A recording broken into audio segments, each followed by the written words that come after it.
Starting to get into a little bit of a groove here as of late. 13th start, 3-3 with a 4.53 ERA. Opponents hit 244, but he's been a lot better over the last 4 or 5 starts this season. Let's take a look at StatCast 3D, powered by Google Cloud. Take a look at the outs in Philadelphia. Velocity was up. The cutter was working well. He's throwing that where he wanted. And listen, when you can throw the four-seamer at 96, what we saw him do in that last start, you can get away with the pitch in the middle of the plate like that. And so, as I said, Walker's seems like he's starting to find his groove here in 2026. The defense behind Buehler left to right. Samad Taylor in left with Jackson Maryland center. Jace Bowen in right. Third to first, Machado, Bogarts, Tatis Jr. and France with Fermin doing the catching for Buehler. So here we go. Game 1 of a 3-game series between the San Diego Padres and the Cincinnati Reds. As Blake Dunn stands in on the right side. Walker Buehler toes the rubber.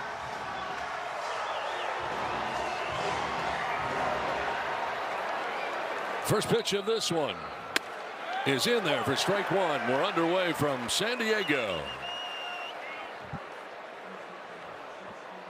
Blake Dunn with 2 homers, 5 runs batted in, a .300 average in his 26th game of the year. One of the problems the Reds have had is they have run into some pretty significant injuries. None bigger than Elly De La Cruz, though. That one really hurts from an offensive standpoint. Yeah, certainly the guy who, the straw that stirs the drink, and Elly De La Cruz out. You're going to feel that. That's around the timeline that they started to go south here a little bit after starting so well. It was when these injuries started compiling. Last 10 especially tough for Terry Francona. 2-8 in the last 10 games. Only putting up 3 runs a game. You look at the starter ERA and the bullpen ERA, it's going to lead to a lot of losses. Bullpen has been the worst part of what the Reds do. And the Padres are hoping to get into it if they can early tonight, because the guy that's starting, as we told you off the top, dominates against the Padres, and Andrew Abbott is making his 14th start of the year. This is back up the middle and just out of the reach of Xander Bogaerts into center field. Leadoff single for Blake Dunn. Not hit hard, but hitting the right spot. Off the end, but right up the middle, just past the reach of Bogaerts, and leadoff man aboard in Blake Dunn.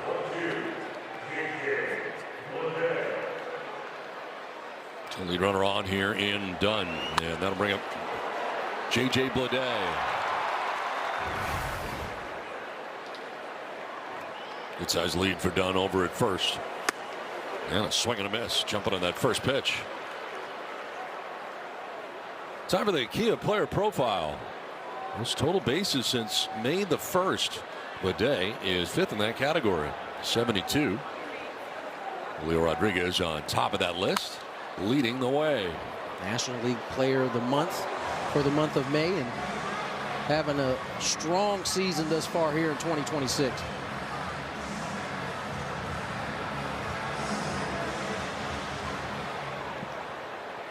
Into double figures in home runs with 10.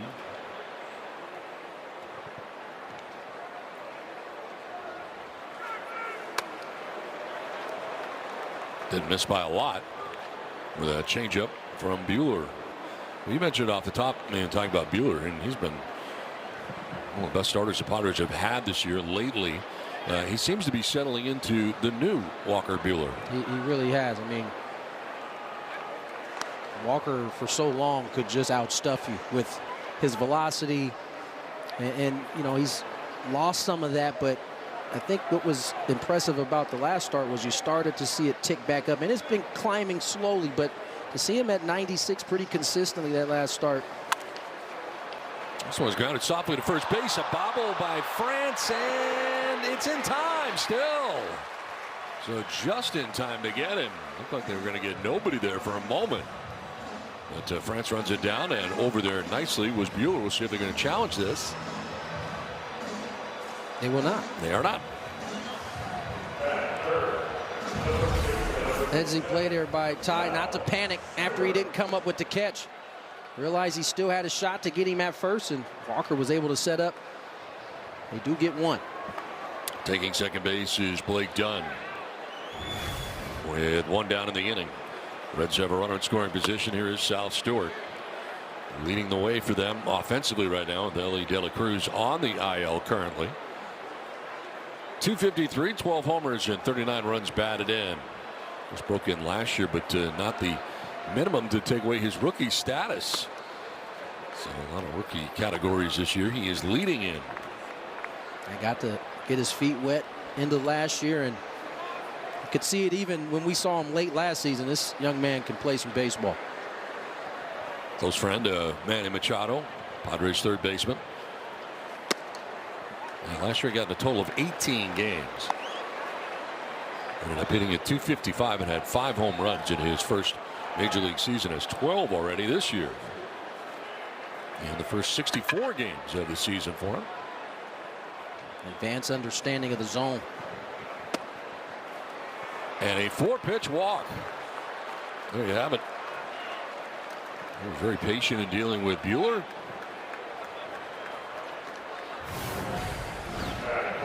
Now, Manny was with the Baltimore Orioles when he first met Sal Stewart. And boy, that's a young Sal Stewart right there. And a young Manny Machado for that matter, too. Sal's having, as we said, a terrific season. Leading rookies in homers, RBI, slugging percentage, OPS, hits, doubles, extra base hits, walks.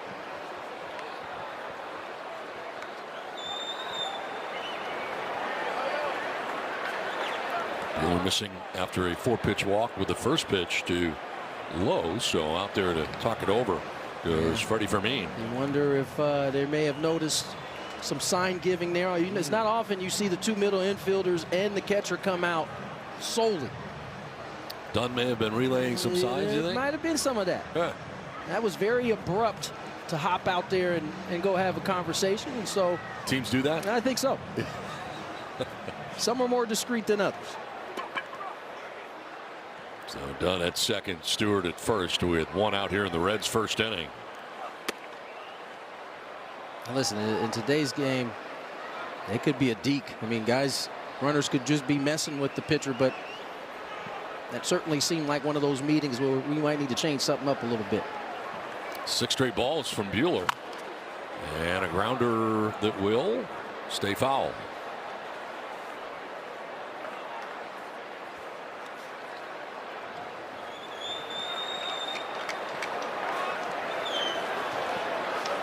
Buehler has been better at home. 7 starts, 36 innings, a 3.50 ERA, and the whip just over 1. On the road, 6.23 ERA and more traffic. Falling behind here, 3-1.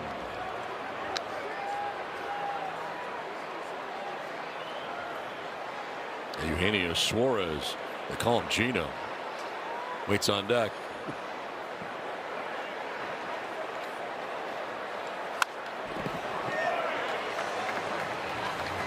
When Padres pitchers K9, you win. Score 25% off your total purchase at participating Petco locations tomorrow with your loyalty membership. Just ask to redeem the Padres K9 promotion at checkout. So a full count here to Lowe with runners at first and second. And a swing and a miss. Needed that. Struck him out on a cutter. First strikeout of the night for Walker Buehler. That's a good cutter right there.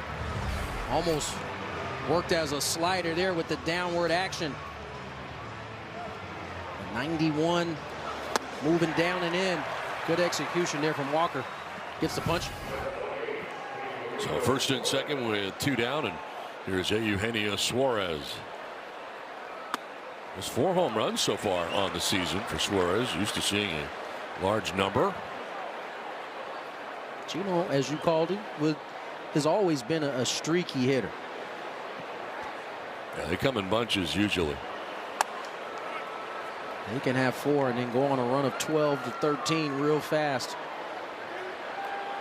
So this is the first time that Buehler in a Padres uniform has exceeded 20 pitches in the first inning this season. Back to Buehler, nicely snared. He will foot to first base for the out. That ends the inning. The Reds strand a pair, and the first Padres are coming up.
Welcome to Jack in the Box.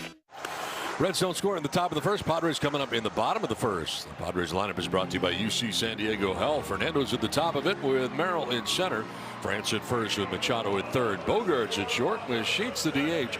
Bowen is in right with Taylor in left. And Fermin does the catching. Andrew Abbott on the mound tonight for the Cincinnati Reds. Got off to a rocky start to begin the season, but he's gotten it going here. Last 6 starts, 14th start of the season, 4-3 with a 4.06 ERA.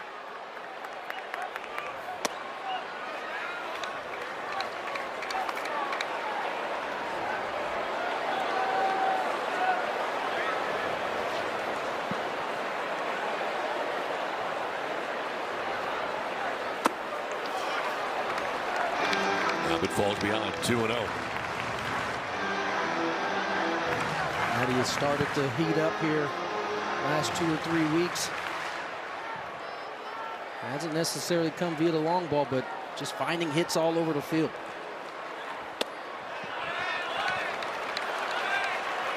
Now Abbott, 11 earned runs allowed in the first inning this season, a 7.62 ERA. So Padres with a chance here to get to him in the first inning against Abbott. Fernando, one of the only guys who has good numbers for the Padres against him, and a 4-pitch walk starts the night here for San Diego offensively. Well, it's time for the Sequan Casino Resort scouting report. Jump on him early. High ERA, a 7.62 ERA in the first, and a ton of balls in play. Only about 6 strikeouts per 9. Padres should have some opportunity here tonight. So Tatis at first and Merrill standing in.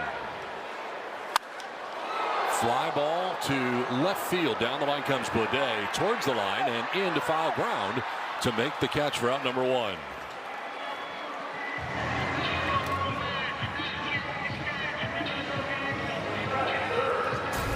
Let's take a look at the Arsenal first 6 starts versus the last 7 starts. You can see the ball start to be moved in different direction. The fastball moves from away to in on lefties. The changeup moves further off of the plate towards the inner third. And so you can see he's kind of changed the shapes and movement of the ball in order to have a little more success depending on the pitch. Strike in there to Ty France. Went to the fastball, 93.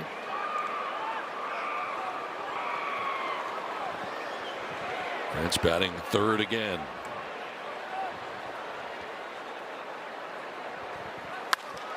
Takes it the other way. Marte going back shy of the track to make the catch for out number 2.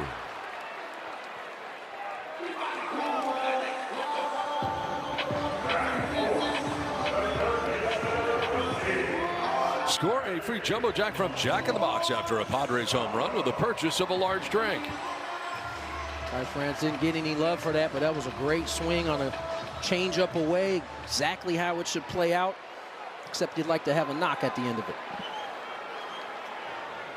So leadoff walk. Fernando is at first. Now he's there with 2 down in the inning as Manny takes strike 1 from Abbott.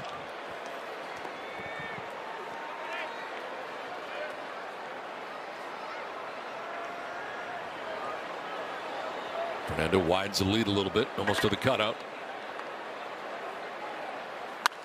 Machado cranks it foul off to the right, out of play, down 0-2.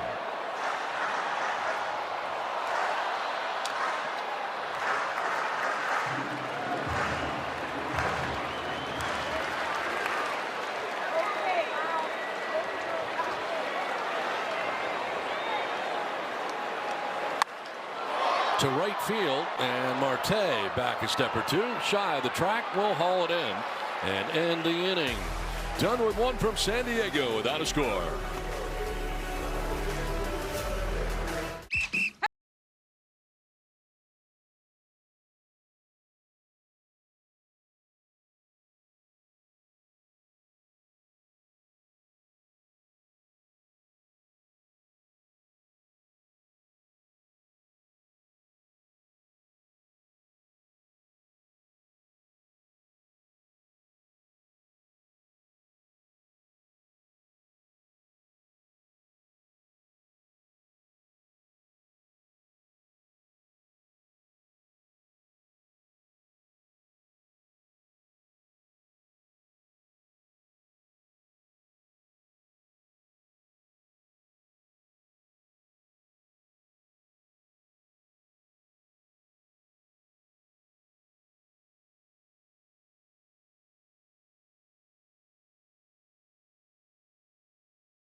signed your contract? Yes. She's playing for the Padres today, so she signed her contract for the Padres. And she got, what'd you get? You got a jersey too, right? Yeah. I actually have 2 on. You must have a good agent. Yeah. Really special day for the Padres as they welcome 12-year-old Victoria here on behalf of the Make-A-Wish Foundation. She signed that one-day contract with the team, hung out with manager Craig Stammen before the ball game. She's getting her wish fulfilled, meeting her favorite player today as well, Fernando Tatis Jr., and also getting to watch the game today at Petco Park. She's going to be recognized too, fellas, from the owner's suite during the ball game, Don. Oh, we look forward to that. We had the chance to meet with her, and she had a great day today. It was really fun for her today, and it was great for Fernando to spend some time with her as well. She was very proud of the autograph she got on her hat. I actually saw the interaction when Toddy walked up. As you saw, she dropped everything she had in her hand to see Toddy. Absolutely. No doubt who her favorite person was. Pretty clear. Rightfully so.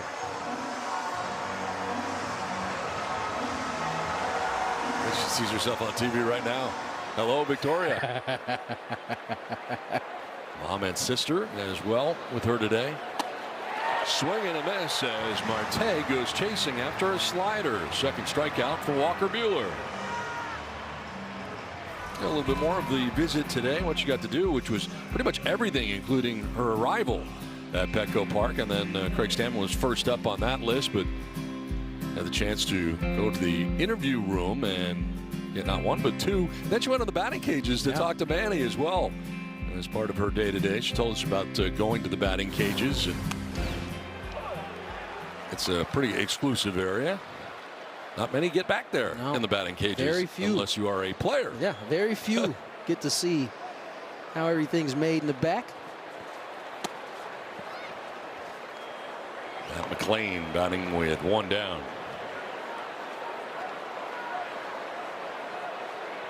So Buehler, 22 pitches in the first, used all 7 of his pitch types that he features in his arsenal in that first inning. Walker barking at himself there as kind of yanked that last one.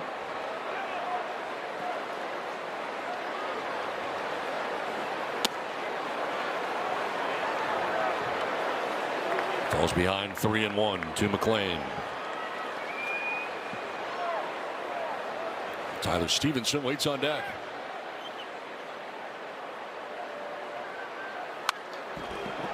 To the screen, foul, and a full count.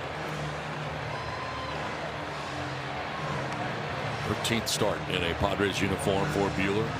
Next pitch should be 8. Yep, he's mixing everything up.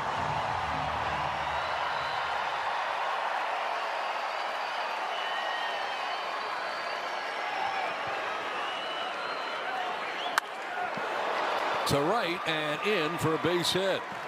McLean battling away and sends it into right for a 1-out single. Second hit allowed by Buehler. 3-2 fastball.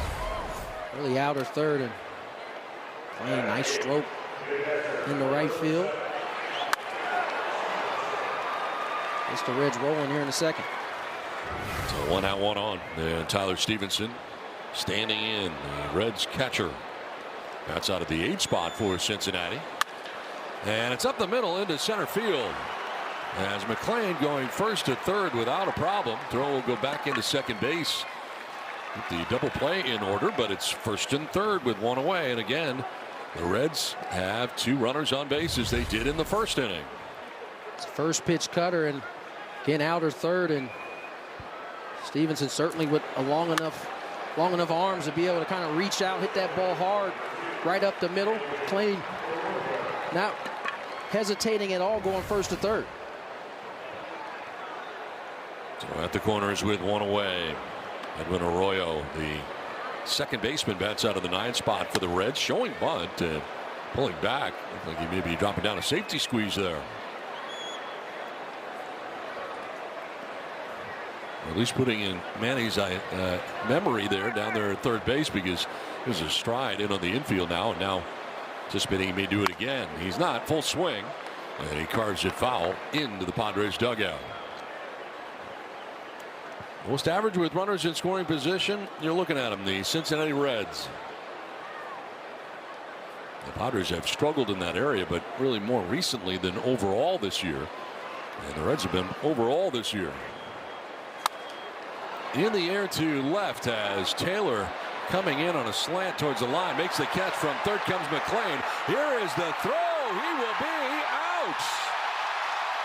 Samad Taylor from left field. Outstanding. It's a great throw there by Samad Taylor, testing the young man's arm in left. So they tried for the sacrifice fly. Taylor says no, guns him down at the plate. McLean is very out. We're scoreless from San Diego.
Scoreless as we head to the bottom of the second inning, as we take another look at that Jamul Casino double play that ended last inning. It's a show me league, and most teams are going to make you prove it. Samad Taylor ready to answer the call. The two-hop throw, perfect on line. The tag for Fermin. Padres get the double play. Bottom of the second inning, Xander Bogaerts to lead it off. The recipient of strike one.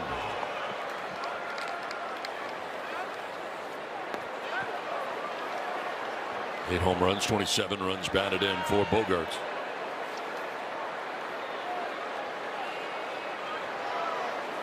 He was not alone, but a quiet series against the Mets. 1 for 9 for Xander.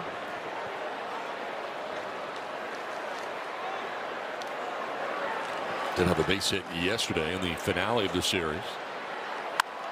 Down the line at third. That's a fair ball. Suarez with a throw that gets there in time. Just over the bag, and Bogaerts is out number one. Ball looked like might have a chance to hit the bag. Instead, it right over the top, and Suarez almost feels that behind himself. Makes the good throw and able to retire bogey.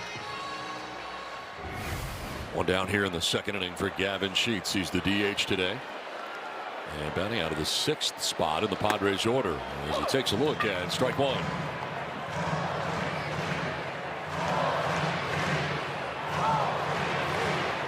And the double figures in home runs with 10 for Sheets. Popped up foul, back and below us. Back by popular demand, join us for Filipino Heritage Celebration #2 for the must-have item of the season. Secure a theme game package for Tuesday, August 11th when the Padres host the Milwaukee Brewers at 6:40 to score an exclusive satin bomber jacket. This is a quality item, by the way. Purchase a special theme game package at Padres.com/theme game. And we happen to have one. They gave us one tonight, so you get ready for it.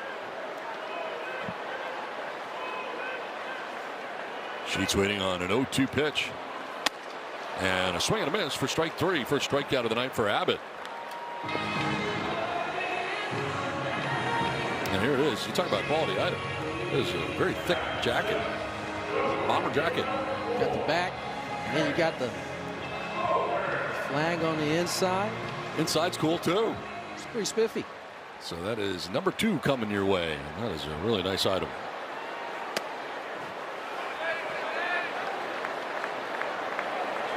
Two down in the inning.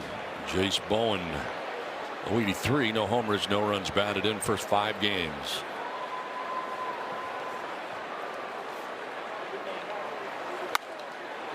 Sprayed foul off to the right, out of play. So both Bowen and Taylor in the starting lineup tonight again after they were in the starting lineup yesterday. And Taylor's already made his presence felt. Very good defensively, and that, by the way, was his first career outfield assist in the majors. Had a couple nice plays in yesterday's ball game.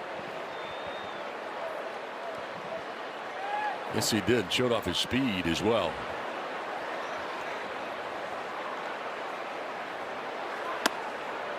Strike 2. I think that's what Craig Stammen is really trying to do at the bottom part of the lineup, is create some energy. I think that's why you see Bowen and Samad Taylor, a little bit different style of player than we've had in there.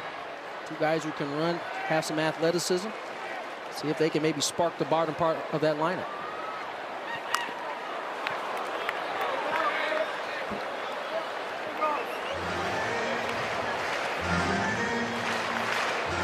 Here's a look at our Disney Cruise Line cruise cam.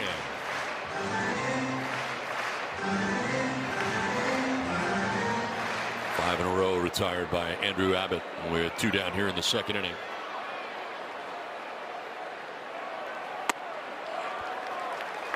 Full count now. Yeah, Samad Taylor waiting on deck, hoping to get a chance here in the inning. There aren't 2 outs.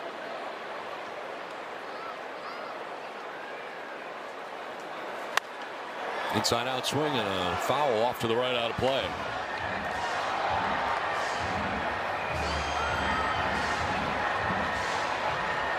Eighth pitch coming up here for Bowen. Trying to find a way to extend the inning. And that's ball 4. He loses him. Second walk allowed by Abbott. Pretty good plate appearance right there. This may have been a strike. But, no challenge. And Chase Bowen benefiting from early portion of the game, not necessarily wanting to chance it on a challenge. Extends the inning for Samad Taylor. 2 down with Bowen at first, and here is Taylor.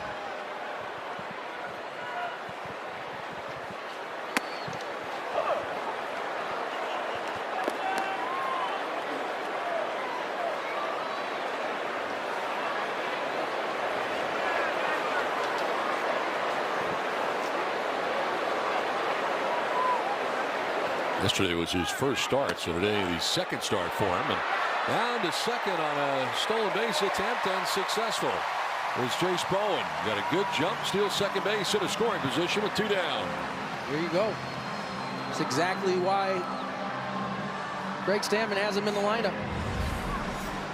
He's going to miss this tag as he tries to put the quick one down. He really didn't have time to try to swipe at that point. And Bowen sneaks in the back door. First career stolen base in the big leagues for Jace Bowen, in scoring position now with 2 down.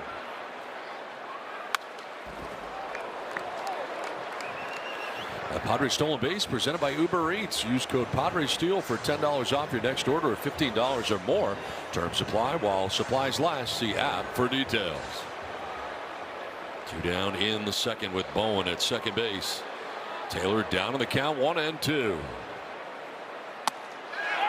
Did he go? Yes, he did. Malachi Moore rings him up, the first base umpire, to end the inning. As Taylor tried to hold up, could not. It was after the fastball, and that ends the inning. We're scoreless, 2-2.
Boy, Ellie De La Cruz and the Reds just limping along here in June. We are scoreless in the top of the third inning on the UC San Diego Health scoreboard.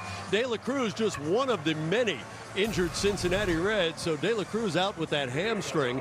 Been out since the first day of the month. Hunter Green, he is their number one far and away. Just started picking up a baseball now. They think maybe they get a start out of him before the All-Star break. Emilio Pagan, Pierce Johnson, their bullpen, as you guys talked about, has been absolutely decimated. Brian Hayes really offering them more defensively perhaps than as a bat right now, but it really means the depth of their organization being tested, and they don't have a ton of it, as we've seen over the years, that it's really tough for the Reds to build a lot behind what their expected lineup has been.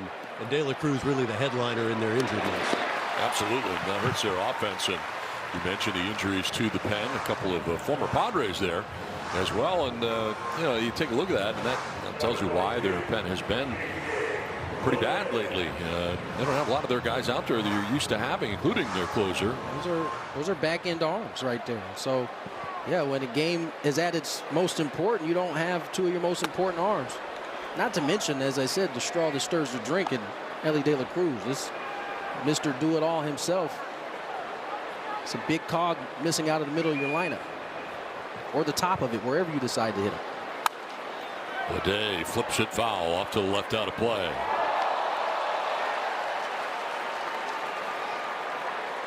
Grounded out to first base in the first inning. Wheeler up to 40 pitches in 2 1/3 innings of work tonight. Here's a drive down the right field line that he is out ahead of. Had the distance, but to the right of the pole.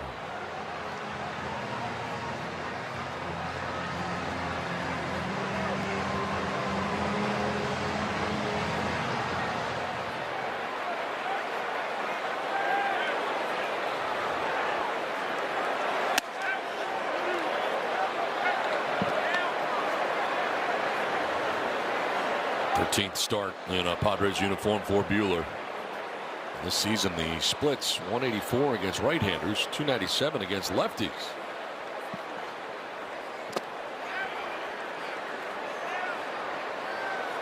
That's to the knuckle curve, and it's a full count, 3-2 to O'Day, with Sal Stewart waiting on deck here for Cincinnati. It's a pitch that Walker has kind of moved away from, used it a lot early.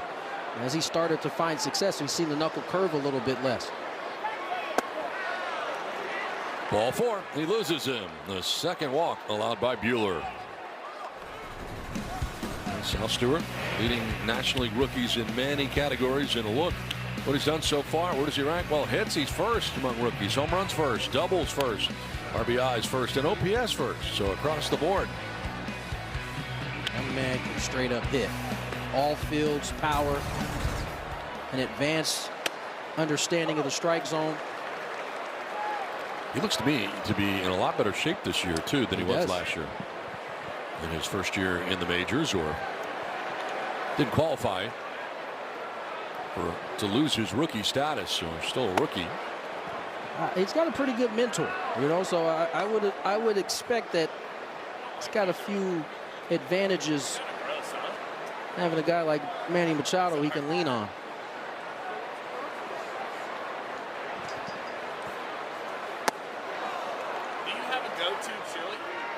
Michael, you have more? It's the fact that you were talking about Sal Stewart's great eye, and he's also an amazingly confident young man. He leads baseball in the number of challenges by a batter, 27 challenges, and he's right 63% of the time. I was talking to Terry Francona about it. He said this guy will do it in the first inning if he thinks he's getting robbed on a call. He's just almost, you'd argue, indiscriminate with his choices, but he knows the strike zone so well that he'll take his shot, even if it's early in a ball game. Something to keep an eye on as we watch how well he controls the strike zone for such a young player at this level. He's got the right manager to do it, too. This is lined and cut by Fernando. He almost was on the way down on that one. This time he's leaped a little bit. I don't think it was hit as hard as he thought it was, but he makes the grab for out number 2. We've seen Toddy levitate before. Off the end, I think he anticipated it being a little bit higher. Or harder, I should say. Had to hang out in the air just a little bit longer for out number 2. So 2 down. O'Day at first base, and here is Nathaniel Lowe. The DH for Cincinnati struck out swinging in the first inning.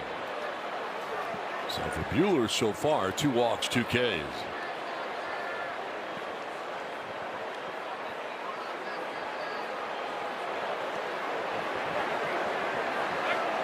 Check on Blade, and he is back safely. A good move there by Buehler. Well, they looked like he was starting to lean a little bit. Got a challenge. Buehler almost caught him off guard.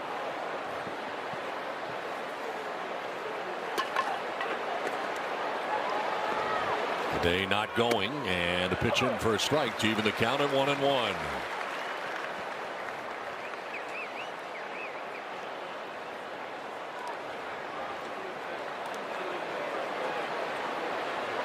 France continuing to hold on low, or rather Blade at first base is low. Will take a pitch that misses to make it 2-1.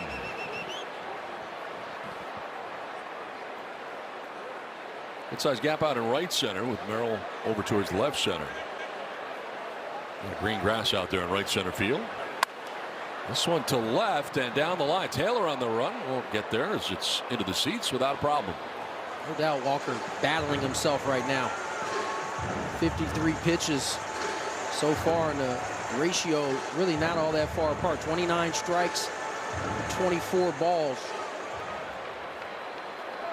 It's not what we've seen from Walker the last 4 or 5 starts. Starting to stop at first and missing with a changeup and a challenge. The pitch is called a ball. The catcher is challenging. ABS powered by T-Mobile. I think he might have this one. Nicely done. That's strike 3. Ball's over third. Has 2 remaining. Fermin getting it done on the challenge. 3rd strikeout for Buehler. We're scoreless through 2.5.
T-Mobile customers had the lowest wireless bills versus the other big guys over the past 5 years. I'm switching and saving. I'm switching and saving.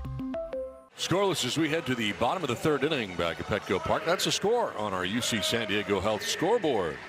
Well, Fermin's coming up back-to-back games with 2-run home runs. Able to do it on Saturday night.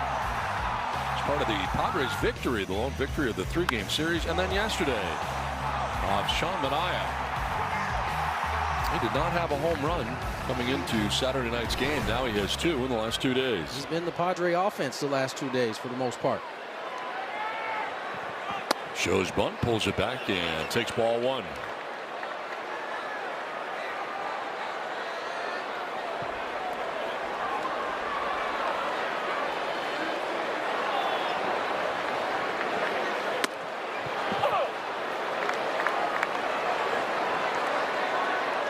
Abbott has walked 2 through the first 2, but is not allowed a hit yet. There's 2 strikeouts as well for the Red starter. High fly ball, deep left field. Blade is back, and it is gone. Fermin has hit his 3rd home run in the last 3 days. This one is a solo shot that puts the Padres on top 1-0. They're coming in bunches right now for Freddie Fermin. Talking about being on a homer heater right now. Fermin with another shot in as many days.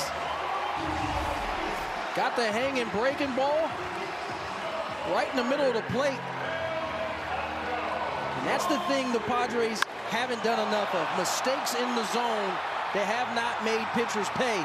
That's exactly what Freddie Fermin did.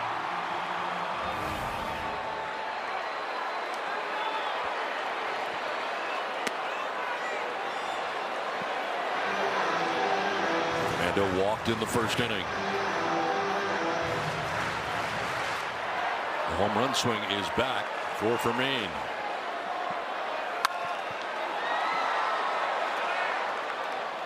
Padres fans just scored a free jumbo jack from Jack in the Box with tonight's Padres home run. Freddie Fermin getting it done.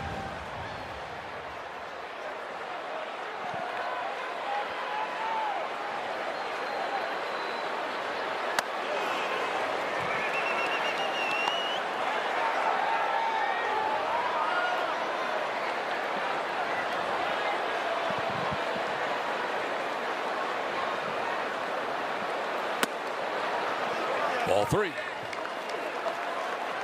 See if Abbott here down behind 3-1 comes at Toddy.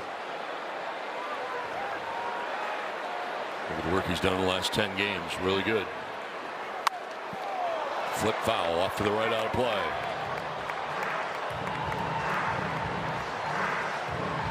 Probably ball 4 there, but you don't mind Toddy taking a shot 3-1. He knows he's going to get a heater.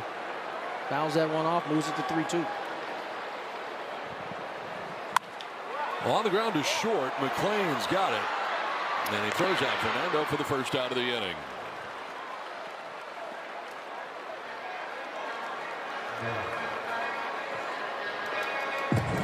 Don't miss a moment this season with Padres.tv, presented by UC San Diego Health. Stream all home and away Padres games for $19.99 a month or $74.99 for the year. Visit Padres.tv for details and start streaming today. One down in the third. Here's Jackson Merrill. Swung at the first pitch the first time he was up and fouled out down the left field line. Takes this one and it's a strike.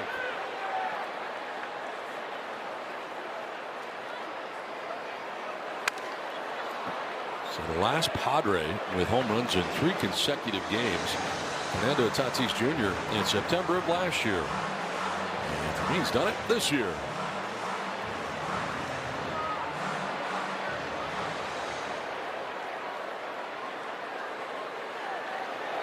Oh-2.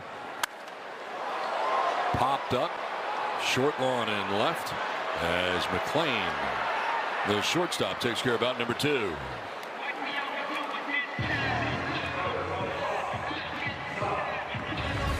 Here's a look at our dirt cam presented by Murray Lampert Design. Build, remodel, and a look at that Fermin home run. The solo shot has the Padres on top 1-0.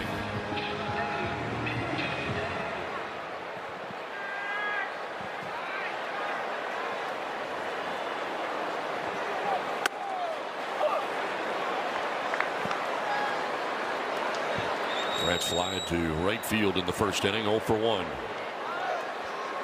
And a second look at Andrew Abbott. Changed up and jumps ahead, 0-2. Fastball in to start the AB and then comes right back with the changeup down and away. See if he expands up or goes back to that changeup here.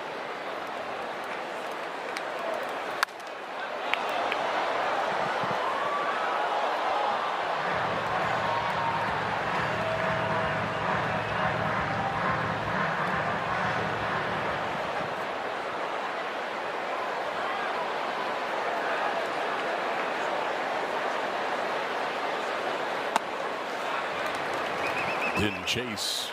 Ball 2 strikes now to Ty France. 14th start of the year for Andrew Abbott. Comes in individually at 4-3. ERA just over 4 at 4.06.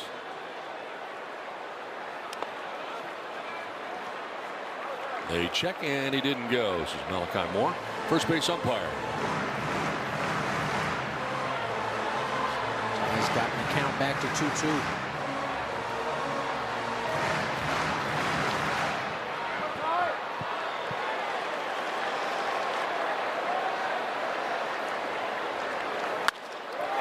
The other way for France, a base hit into right field. SAB for Ty France and a 2-out knock. That's just a fine piece of hitting by Ty France. Lined out to right on a changeup in his first AB. This time, same stroke, another line drive, backs that baseball up, shoots it to right, 2-out knock.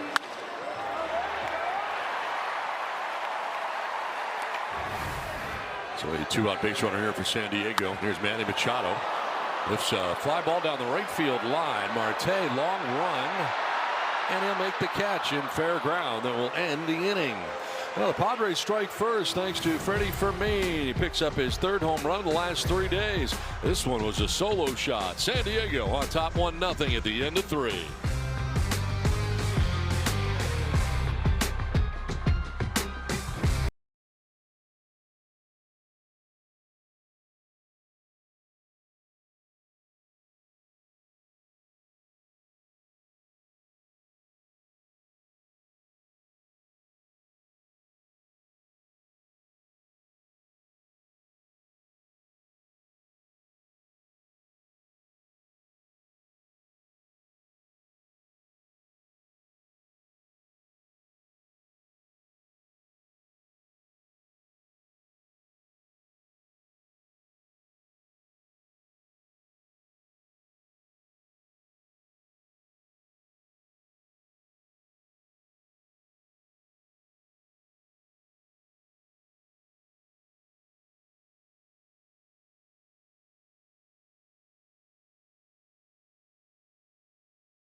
At Panera.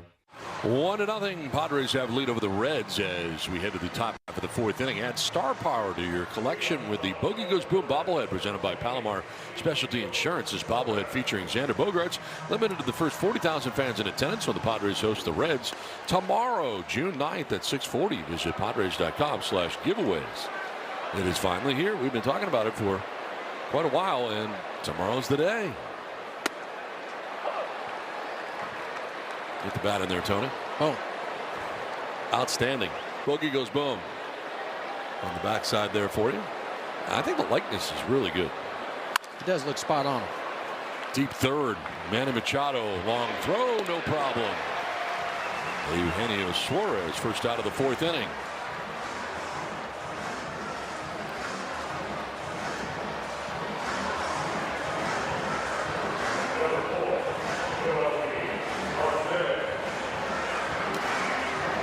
LV Marte coming up. A strikeout victim in the 2nd. Buehler with 3 Ks. Grounder down to 3rd. Manny Machado again. Out again. 2 away.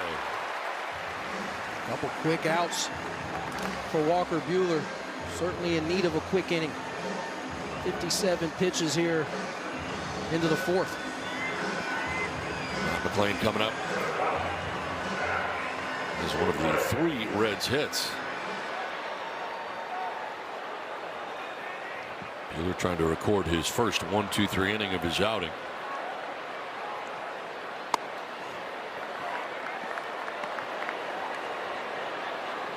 Otherwise, he's had traffic in every inning so far, exception of this one.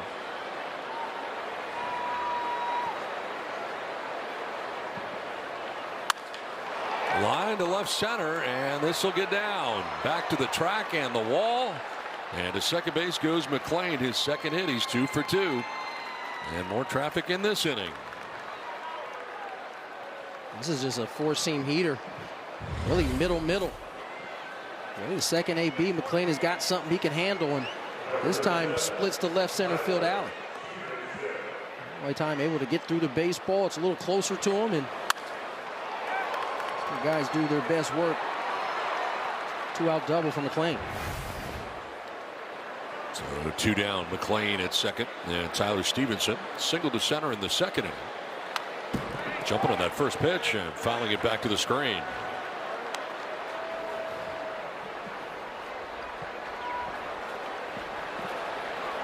Two outs and runners in scoring position at 250. 3 for 12, which is not bad because the Reds overall, as we told you, last in that category. Fouled off to the right out of play. 0-2. And you can tell Walker not quite as sharp. That sweeper ended up right in the middle of the plate as well. The veteran navigating, not feeling his best. Strike away and out away from getting out of this fourth.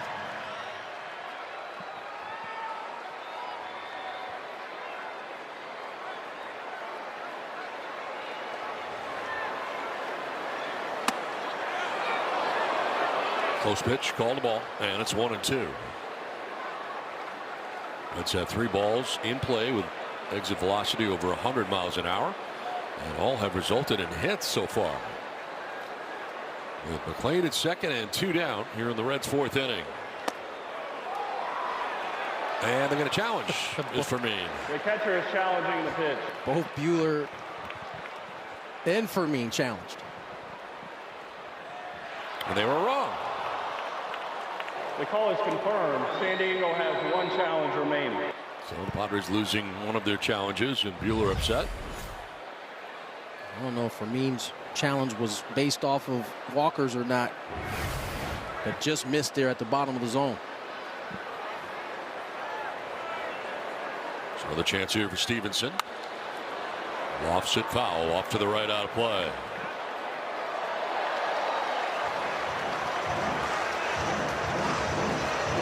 Next pitch will be 65 for Buehler. With 2 down here in the 4th inning.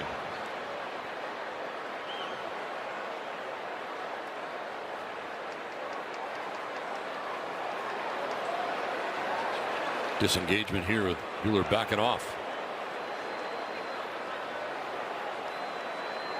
Still trying to find the pitch he wants.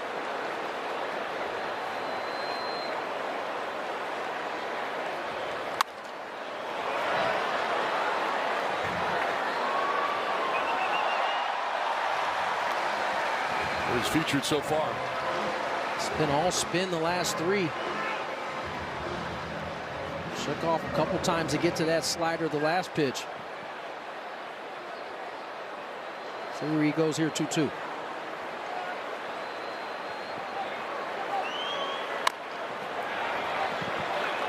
More spin.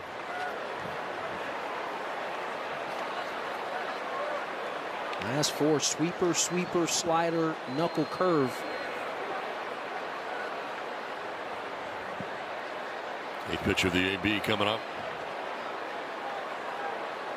With 2 down, McLean at second base. And it's on the ground towards Fernando at second base. He gathers and throws, inning over. We are headed to the bottom of the 4th inning in San Diego. The Padres on top 1-0. We come back. Xander Bogaerts will lead it off.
Padres baseball is presented by Sequan Casino Resort, official casino partner of the San Diego Padres. By your Toyota dealers, we make it easy. And by Turtle Box Audio, rugged, waterproof, premium sound. The difference in the game. Freddie Fermin, a solo home run. As we play along to the home half of the fourth inning.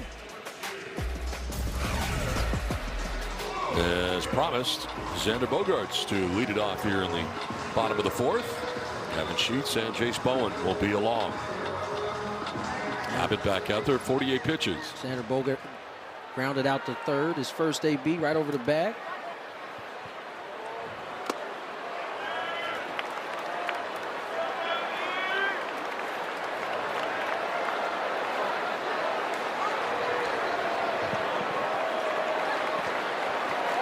Abbott's not a huge strikeout pitcher, just 6.16 per nine, 63rd of 67 qualified pitchers in Major League Baseball in that category, but he does have 2 strikeouts tonight, getting Sheets and Taylor through the first 3 innings.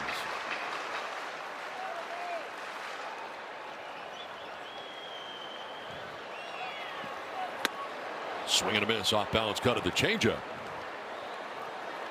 Abbott now changing speeds. That pitch before was a fastball at 88. That's about 4 miles per hour slower than what he's usually at.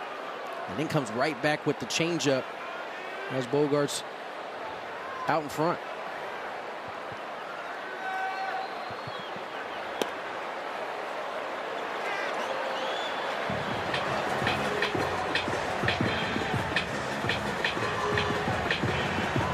Abbott up over 50 pitches. Dealing with his first hitter here of the fourth inning in Bogaerts, who waits on a 2-2. On the ground is short. McLean secures it and throws out Bogaerts for the first out of the inning.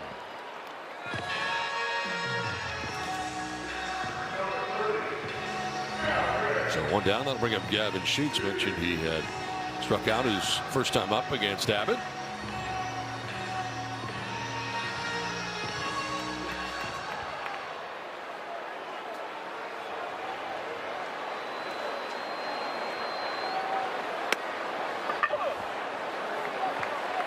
Started him off exactly the same way the first at bat, sweeper. See if he comes back with that same pitch here. Fastball instead. And ahead, 0-2.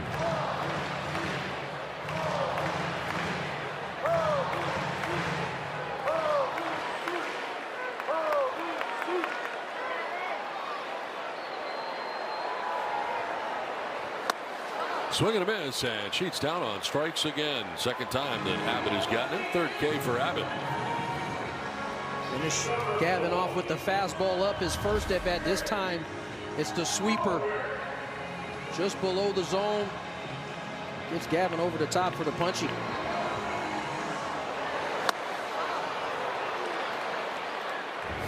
Two down for Jace Bowen, who walked and stole a base in the second inning.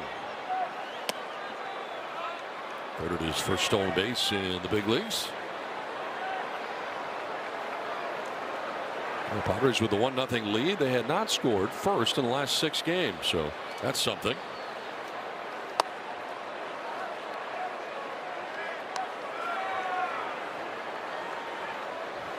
Just gets ahead here 2-0. See if he gets a heater, he can put a charge in 2. In there for a strike, 2-1.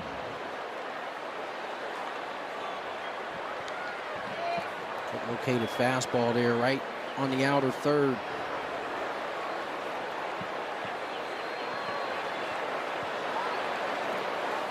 In the air to left field, but Leday have plenty of room. It sounded like it was towards the end of the bat, and that is out number 3. Padres down in order in the 4th. We head to the 5th. San Diego on top 1-0.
Time now for the Allstate Good Hands replays. Montero called up last week and getting an opportunity to play some left field yesterday. Made a terrific play running into the wall. This one even better, sliding into foul territory. And today keeping the Reds off the board, showing off the arm and accuracy as he's able to nab the runner at home.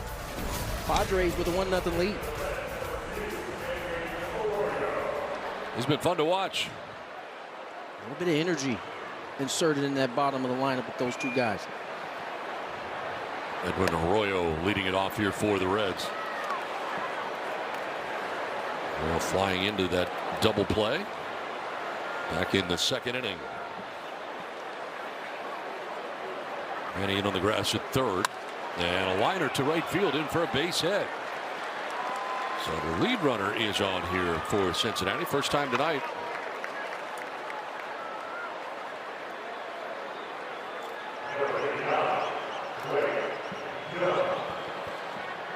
So this is where it kind of jumps on Walker Buehler, third time through the order, jumps up to 321. And this will be the beginning of third time through with Blake Dunn, top of the order, batting now with runner at first.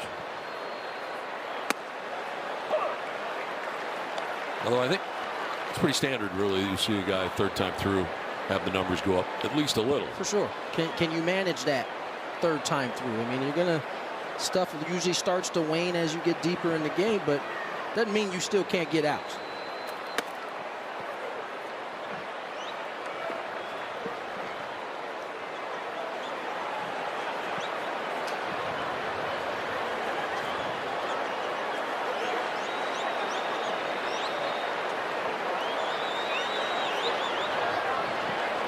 Over to first and back safely is Arroyo. You know, a guy in the third time through can give up 2 hits in an inning, navigate that, and find his way out of an inning. You still walk off that mound.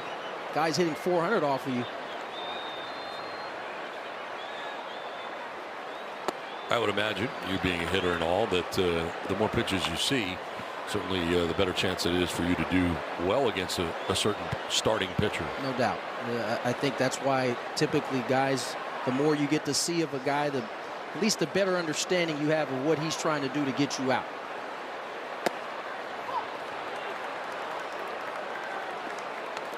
And Walker barking at himself. Missed with the cutter away. Has fallen behind here 3-1, and very dangerous J.J. Bleday on deck. Arroyo gets the lead at first, held on over there by France. Starting to stop, and a strike in there. Makes it a full count. Action in Padres pen. Ragley Rodriguez first up.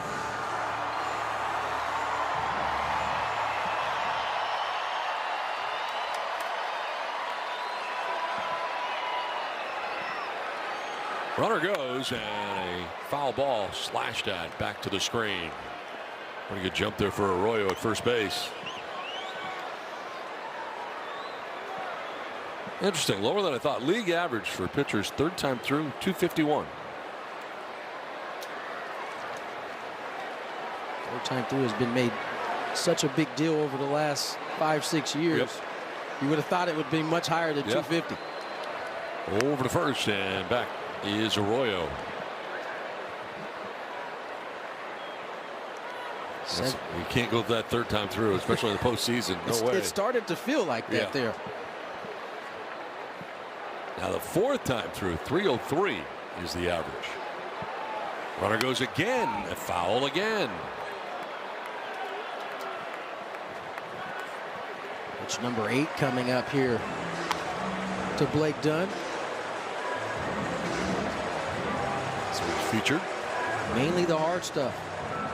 One slider in there, the rest either forms of fastballs, I should say. Sinker, cutter. Runner goes again, and a foul ball again. Unbelievable. Arroyo's going to be exhausted.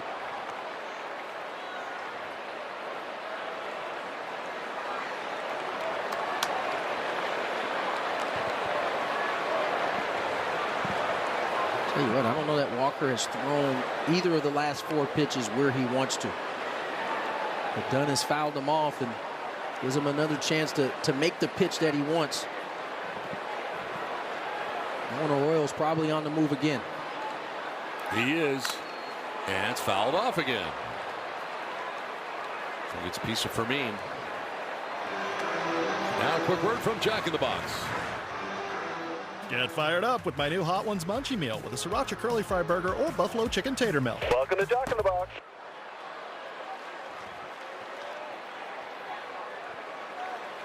At some point, Arroyo probably not giving his best at this point. This is probably his 7th sprint to second base. Well, he's pretty tired.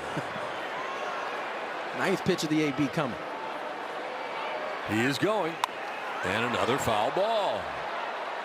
The battle continues.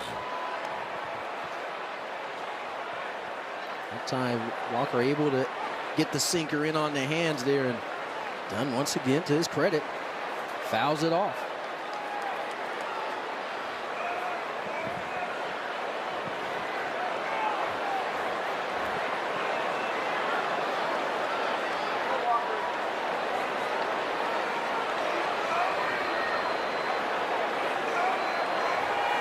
Runner goes, a swing and a miss, and the throw. I think he was obstructed there. Interference. And out at second base as a result.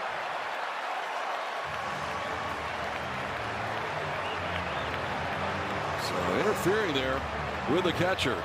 Plate umpire Lance Barrett all over it. Freddie's had some erratic throws, but this one not on him. Dunn kind of falls over into the area of throw, and being able to get that interference call.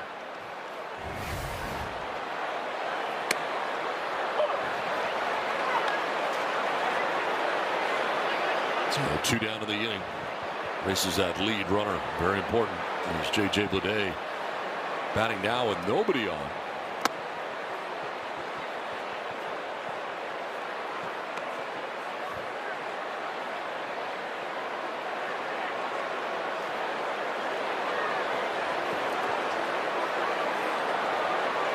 Day has grounded out to first and walked to right center field. Long run for Merrill, not going to get there. It'll one hop up and over. So the ground rule double for Bleday. Good thing they got that second runner off the bases. That catcher's or batter's interference range big right now. That certainly would have scored a runner from second, as that changeup left up in the zone, and Bleday continuing to hammer the baseball. Here comes Ruben Niebla.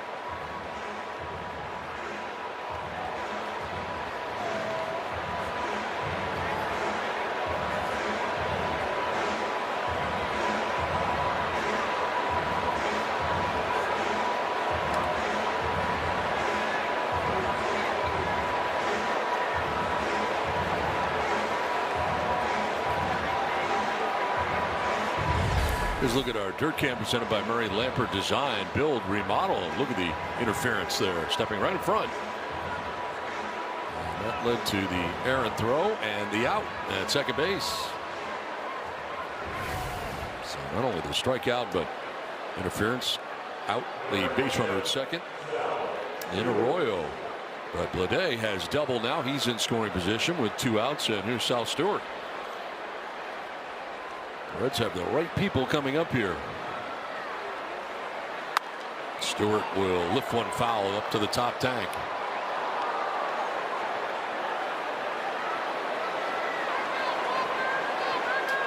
Highest OPS by a Reds rookie since 1901. That list is impressive. Comes in at 6th. On the ground up the middle into center field, a base hit. There comes J.J. Bleday. And this game is tied 1-1. Sal Stewart with a big RBI knock. Walker trying to get this sinker in on the hands and doesn't quite get it in there enough. See Fermin set up in. He just couldn't quite sink it in on the hands enough. Sal able to beat it up the middle, and the Reds tied this game at 1.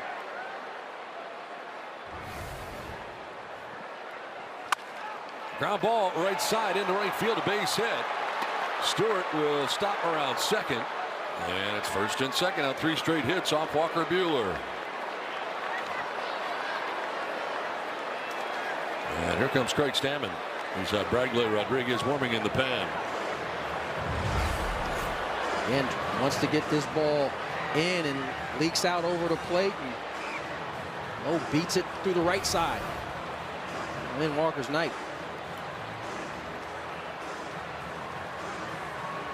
That'll do it.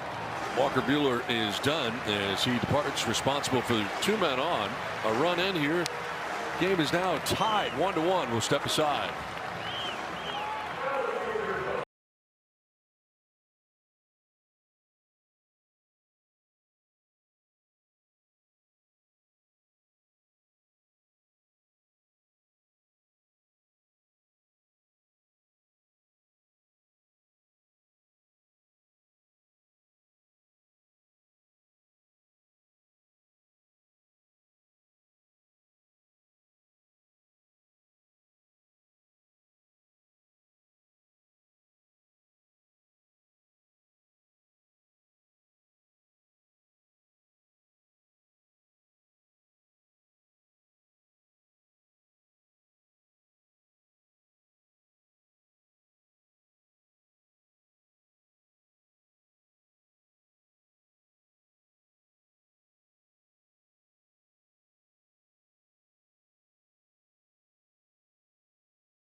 Hello, Moto.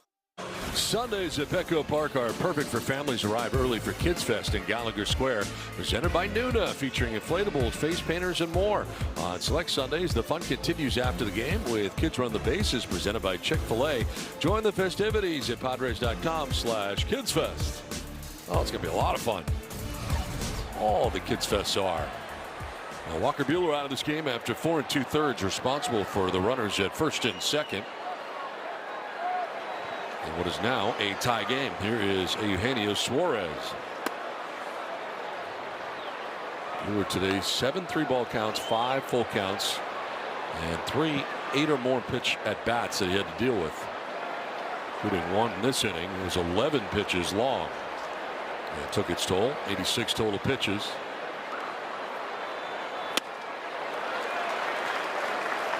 You could tell from the beginning he wasn't quite dialed in with command.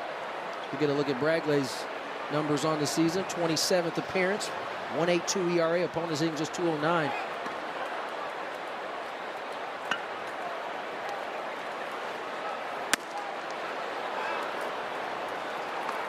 Padres have, the bullpen has struggled a little bit with inherited runs. Bradley with an opportunity here to leave these base runners stranded. Eugenio Suarez was 0 for 2 against Buehler.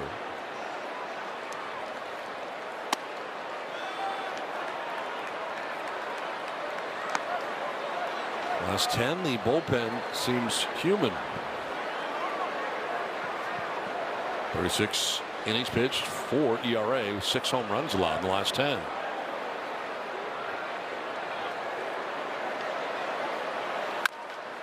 Chop. Foul outside of third. Manny retrieves it just in case. And really no one's been immune from that out of the bullpen. Maybe with the exception of Morty Hall, who all of a sudden is starting to look stronger. Even Mason Miller surrendered a run the other night. So it's something kind of hitting the entire bullpen, not just a portion of it. Elvie Marte waits on deck for the Reds. 2 down in the inning. Stewart at second, Lowe at first. And a 3-2 pitch to Suarez. Is line to left. Taylor back a step and over a step. Makes the catch that ends the inning. A run though for the Reds ties the game at 1.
1-1 the score as we head to the bottom of the 5th inning. Back at Petco Park, Reds have just tied it up.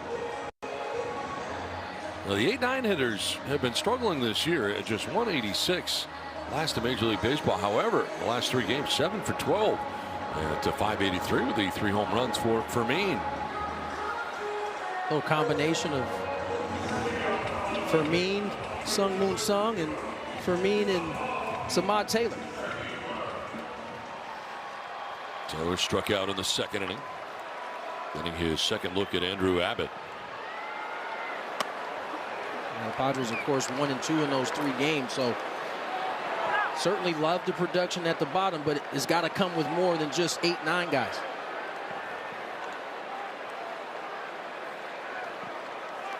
Showing bunt, pulls it back and takes a strike, and challenging here is Taylor. It's a good challenge. This was called a strike, and the batter's challenging.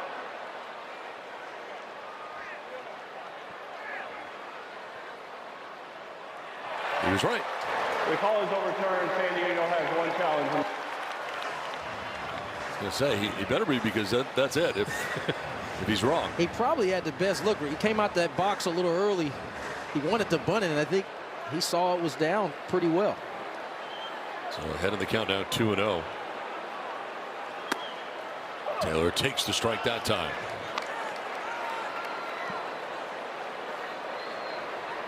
Todd certainly has the type of speed. Should he get on, it'll be a threat.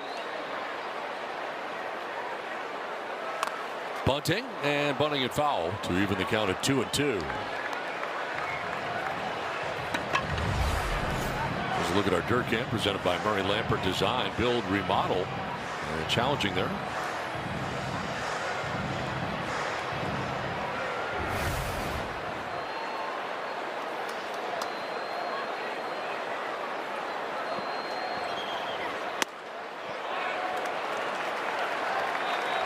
Full count now.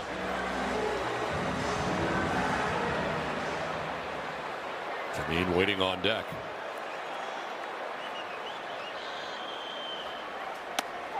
And that is strike 3. Gets him looking. The pitch is called a strike. The batter is challenging.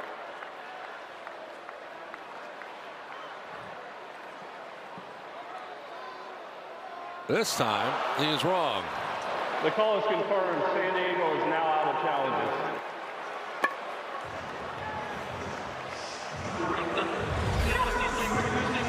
Let's take a look at the SeaWorld strike zone. Right at the bottom of the zone. Really no argument there. So Padres out of challenges. 5 in a row now retired by Abbott. 1 out of the inning for Fermin. Rattles that one with the catcher. Time now for our drive of the game, powered by Snapdragon. The home run by Fermin, solo shot. His 3rd home run in the last 3 games.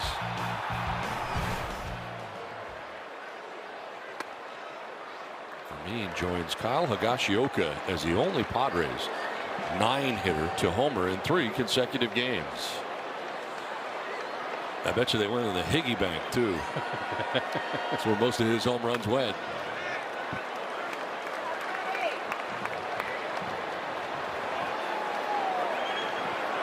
'70th pitch coming up here for Andrew Abbott with 1 out of the 5th inning.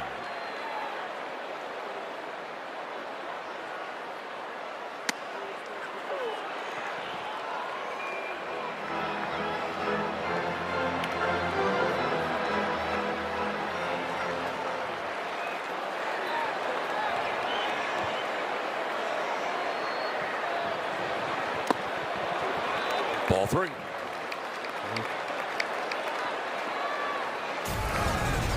Let's look at these 3 home runs, and distance 404 on Saturday was the biggest. It was part of a Padres victory, 366 and 376. So the tape on the 3 home runs in the last 3 games. Shoots this one foul. We'll do it again, 3-2. All come on in big spots for the Pods. Right now, Freddie trying to battle his way on the bases.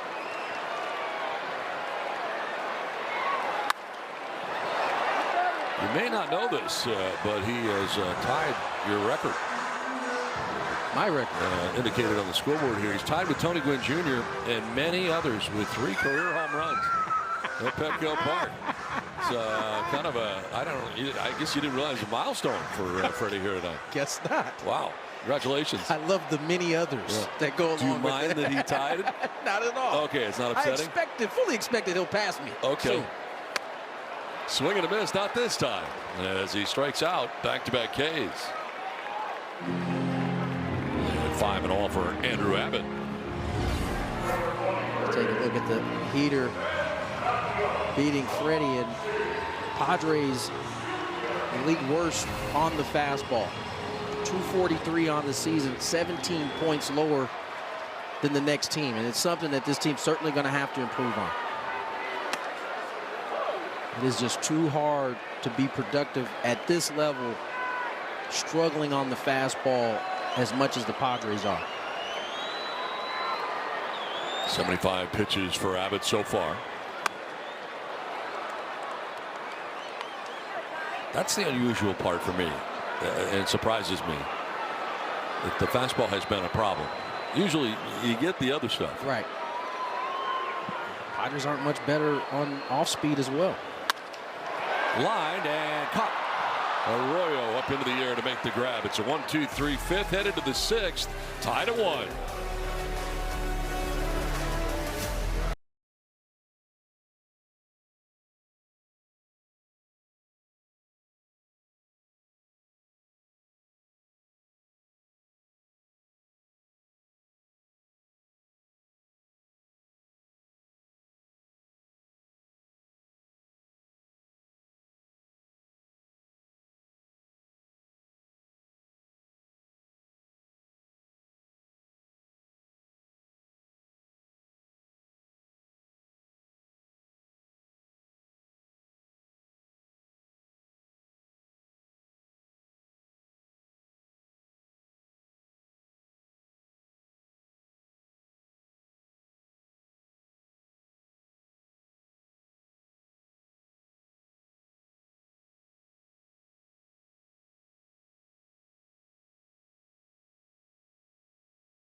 County Ford dealers. 1-1 the score as we venture into the 6th inning back at Petco Park. And a look at our Disney Cruise Line cruise cam. Another packed house here at Petco Park.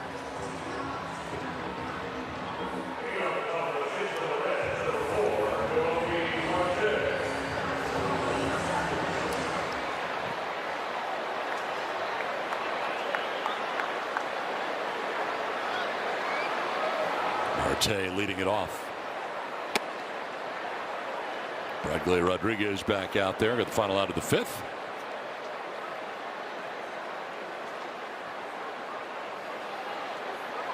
Elvi Marte has struck out and grounded out. More action in the pen as Adrian Morejon warming for San Diego.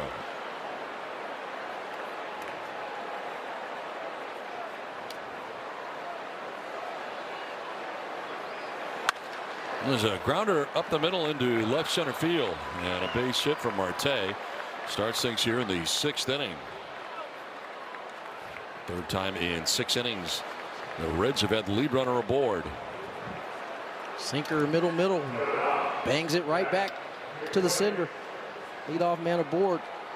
Plane comes up. He's got 2 knocks on the evening. Yeah, Reds have some hits here. They are out hitting the Padres 9-2 now in this game, and everybody in the order has won with the exception of Eugenio Suarez. And Matt McLain has 2, and here he is for the 3rd time.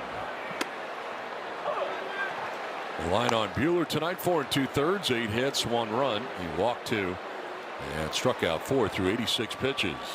Will not be part of the decision as this game is tied currently 1-1. Runner goes, pitches a strike, and the throw is going to hit him and kick into short left. No further advance, but a stolen base for Marte.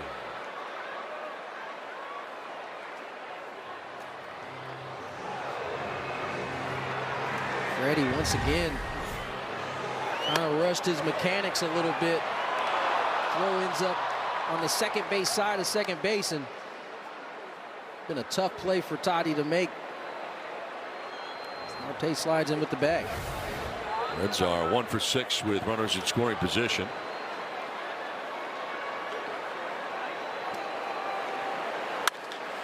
High drive to deep left center field. Taylor going back in front of the wall, makes the catch and bangs into it. Tagging and heading for third, and safely is Marte getting to third. Nice catch by Samad Taylor. He's fun to watch. Samad Taylor out in left field balling. Had to travel a long way in the left center. Makes the leaping catch before crashing into the wall, and then gets it in. It's a heads-up play by Marte, getting back to that bag. It's a pretty close play at third, though.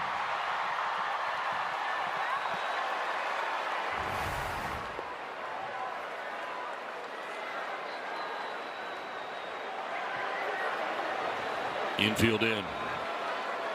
The runner at third. And the Padres have no more ABS challenge the rest of the way. In this spot, driving in the runner 42.9% of the time. With the infield in, go ahead, run 90 feet away.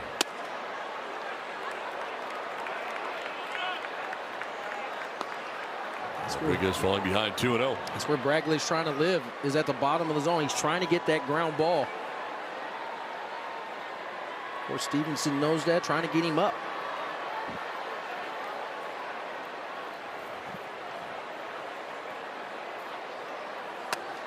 Ball 3.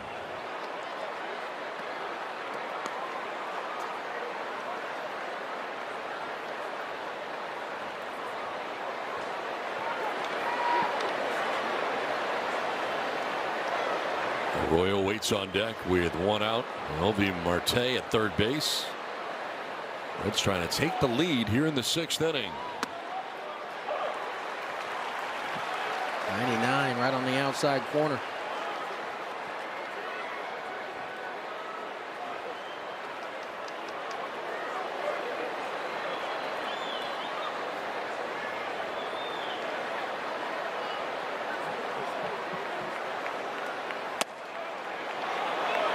That is ball 4, and he walks him. The first walk allowed by Bradley Rodriguez. Well, spend your summer at America's #1 ballpark cheering on the Padres.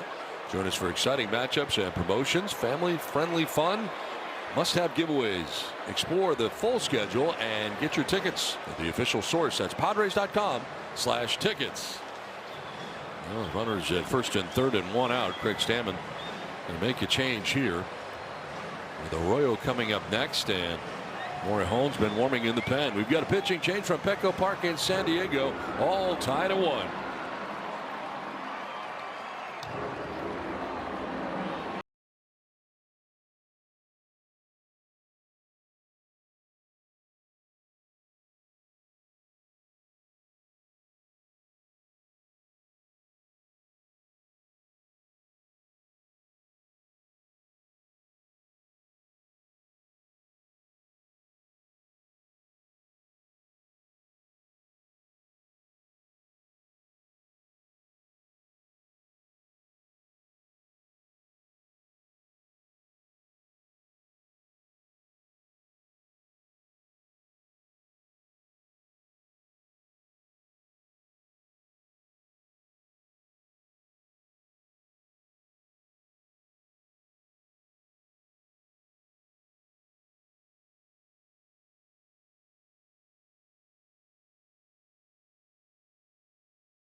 Reds making some noise here in the 6th inning.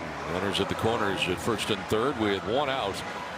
And Adrian Morejon coming into the game. He has stranded 11 of 16 inherited runners this season, and the Padres hoping he'll do more of the same. He's thrown the ball really well here as of late. 30th appearance, a 4.60 ERA. Opponents average 2.36, and we've seen that ERA come down from about a 6 all the way down to about a 4.60. And throwing the ball is probably as best as he's thrown it all season. He'll need to right now in this spot. Marte at third. Stevenson cross the diamond at first, and here's Arroyo. Lifts a fly ball to center field. Merrill has it sized up and makes the catch from third base. Comes Marte, and the run will score. They got the runner hung up, but nobody's at first. So the Reds take the lead, and the Reds almost ran into an out. And if Fernando could have tagged him before that run came in, now it wouldn't have mattered. It would have only been the second out. I think Stevenson got off as far as he did because he knew no one was at first base. So he could afford to get off. France is the cutoff man there, so he's vacated first. Either way, the Reds take the lead on the sac fly from Arroyo.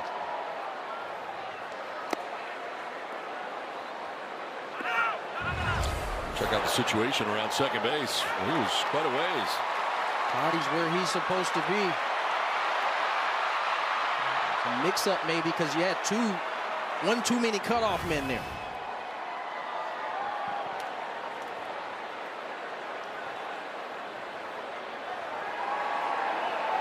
So runner at first with 2 down. Reds have taken a 2-1 lead. And a sac fly for Arroyo. Top of the order, Blake Dunn. Single to center in the first, grounded to short in the third, and struck out swinging in the 5th.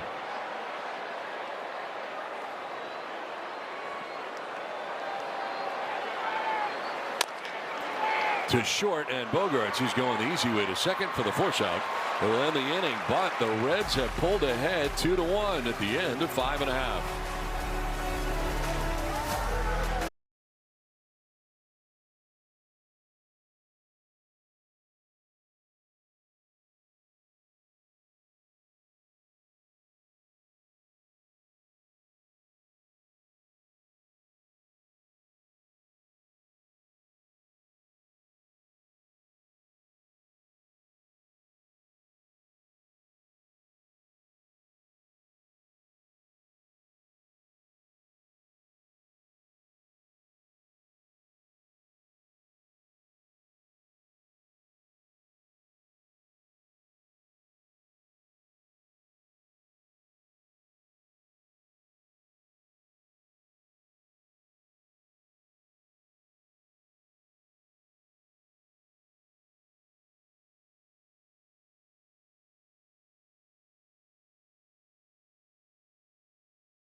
What's in your mind? Last of the 6th with the Reds just pulling ahead 2-1 over the Padres. Jackson Merrill, Ty France, Manny Machado coming up here against Abbott. He's thrown 77 pitches through the first 5. And just the 1 run, the home run, the only blemish for him. Freddie Fermin's solo shot in the 3rd inning. And he's only given up 2 hits, so the Padres are being out hit by the Reds 9-2. We're seeing what we've seen really over the last week and some change from the Padres offense. Just having a hard time stringing it together, whether it's a high velocity pitcher or in this case a guy who's just trying to command the baseball. Padres, Abbott has thrown 57% fastballs in this game, and so far the Padres have not quite been able to figure out the puzzle. Jackson's 0 for 2 as he takes a look at strike 1. Fouled out down the left field line to the left fielder J.J. Bleday in the first. Popped out to short in the 3rd inning.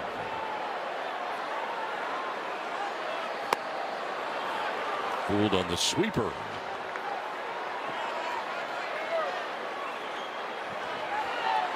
And now watching Jackson, it just seems like he's got a lot of thoughts going in his head.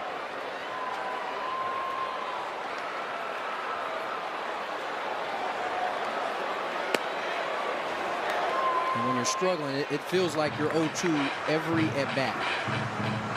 Then you go through a process of trying to avoid being 0-2. And does that mean swinging early? Right. Swing and a miss, and he struck him out on the fastball. 6th strikeout for Abbott. First out of the 6th inning. Fastball above the zone gets Jackson to chase, and out number 1 here in the 6th. Well, the numbers continue to pile up for Abbott against the Padres. 27 2/3 ERA under 1, whip under 1. And Abbott's been so good against the Padres. If this stands, his ERA is going to go up. So he's got 6 strikeouts tonight. That's a season high.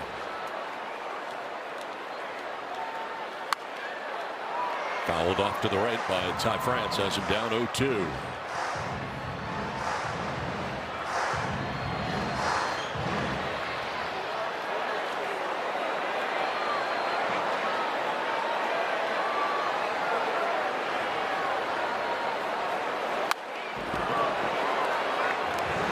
Do it again, 0-2. Padres would love to get into that bullpen. He has been struggling mightily for the Cincinnati Reds with all their injuries.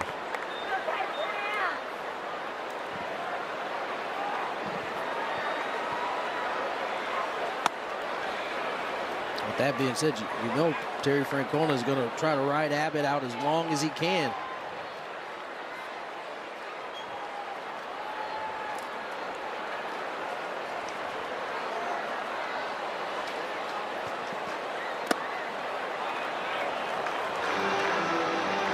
Two balls, 2 strikes. 0-2 to 2-2.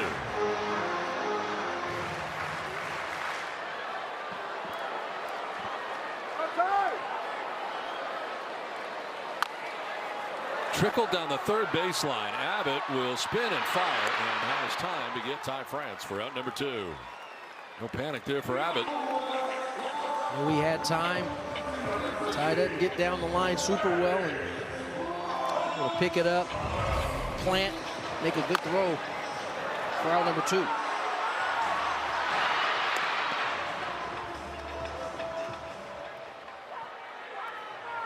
Now 9 in a row retired by Andrew Abbott.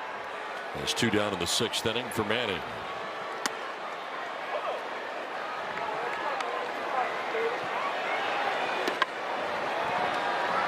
Not overpowering. 4-seam fastball around 92.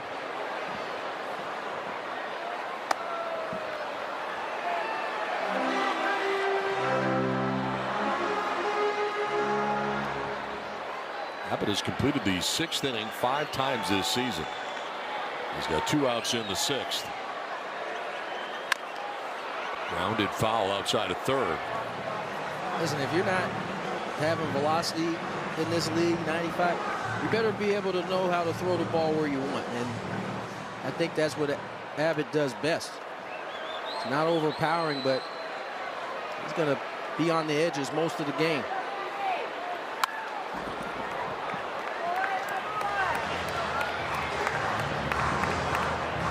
It's 94 there, but it's outer 3rd, and very rarely is he going to come in, especially early.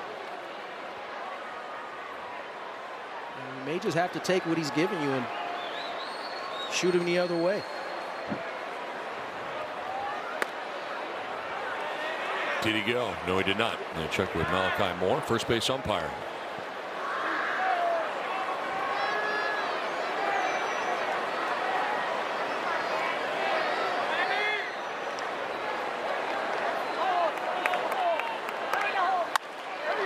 Up the middle, Arroyo slides to his right and throws out Machado to end the inning. 10 in a row retired by Abbott.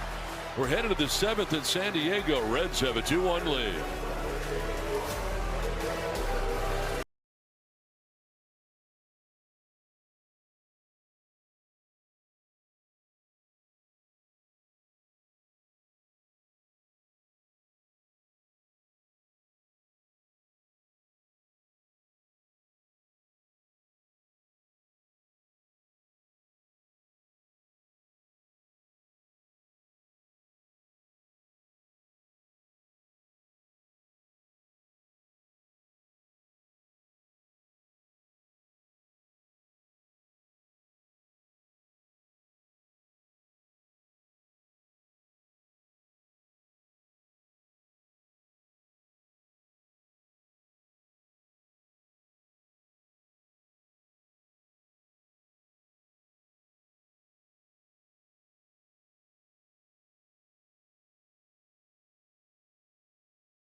2-1 Reds have the lead over the Padres. We head to the top half of the 7th inning. The Padres have launched a brand new way to explore and book suites.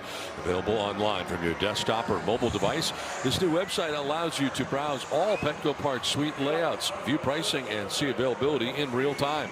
Visit Padres.com/suites and purchase yours online today.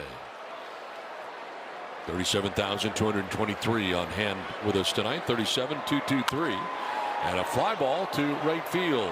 Bowen will make the catch on Bleday for out number 1 of the 7th inning.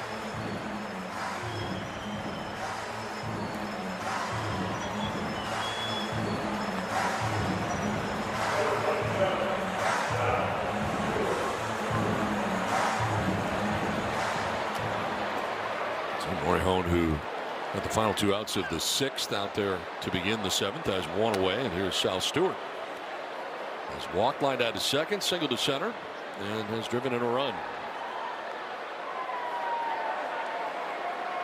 Now 40 RBIs on the season for Sal Stewart.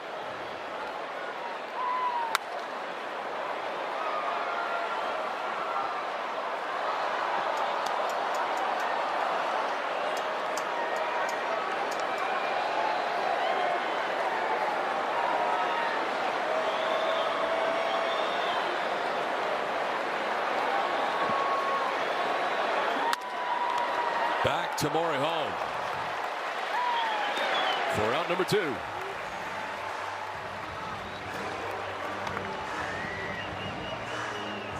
Couple quick ones for Adrian. 4 pitches to get 2 outs.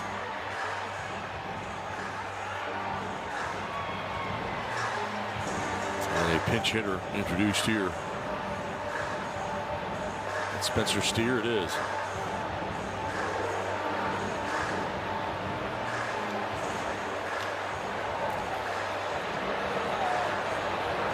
So batting here for Nathaniel Lowe, who had been 1 for 3, 2 strikeouts and a single.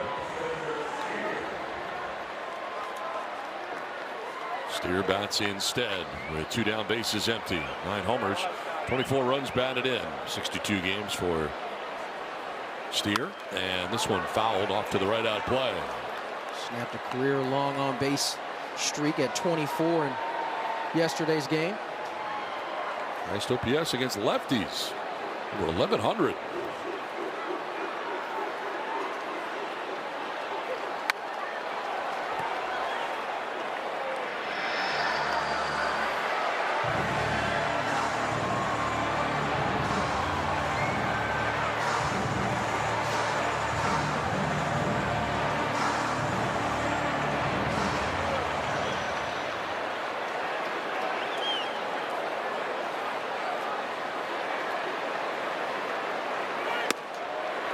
Inside for ball 1. TJ Antone up in the pen. First action we've seen in the Reds pen.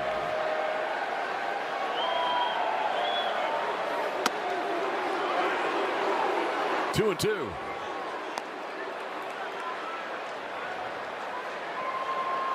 Missed just off with that changeup. Tried that, clip that outside corner. Swing and a miss. He struck him out. 9-pitch inning. 7th inning stretch from Petco Park. Reds have a 2-1 lead.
Take a look at Andrew Abbott's night so far. Still in the game, not overpowering, but he's worked really ahead all game long. And when he's working ahead, less predictable. Padres, you see, going down on a myriad of different pitches. He's done what he typically does against the Padres. As we look at his outs, 14 outs on the four-seam. You see they're scattered all over the zone, some out of the zone, some good hitting. Padres right now just trying to figure Abbott out. Well, he has not recorded an out in the 7th inning this season. As you look at his line through the first 6. And yeah, they're reluctant to go to that pen. 94 pitches now. As it's carved foul, and it's 0-2. And Reds do have someone getting loose in the bullpen. But as I said, Terry Francona is going to try to ride Abbott out as long as he possibly can. So the 14 outs on four-seamers. That's surprising. Yeah, I mean, kind of. But if you look at the numbers, the Padres have struggled with the fastball a lot of the season. 1-2 pitch down by the shoe tops. And at least when I was playing, you had to be able to hit the fast. I can only imagine now with the velocities being what they are, kind of the same thing. Which is out, pokes it foul off to the right on play. Now, granted, easier said than done. This is a league that has just gotten better and better in terms of the pitching, the spin, the velocity, all of that. But still got to get on the heater. Bogarts to left center. And a one-hop. Up and over. A double for Bogart starts things here in the bottom of the 7th.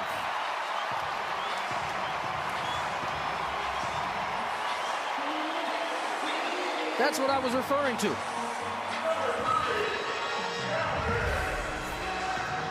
He takes the 2-2 heater. This is up out of the zone, but at 91, able to get to it. Drives this baseball into the left center alley. Padres chance to possibly tie this game. Runners in scoring position come into play here.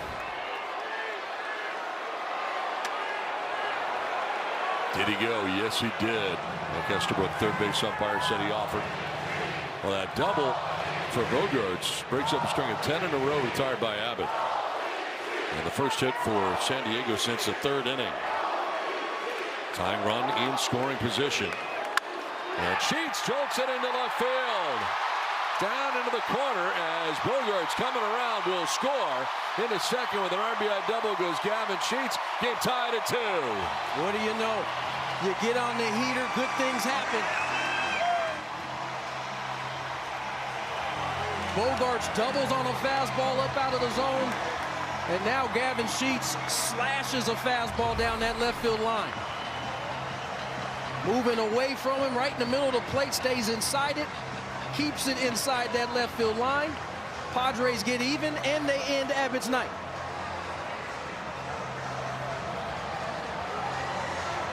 Able to get him out of the game here and get into that Reds bullpen.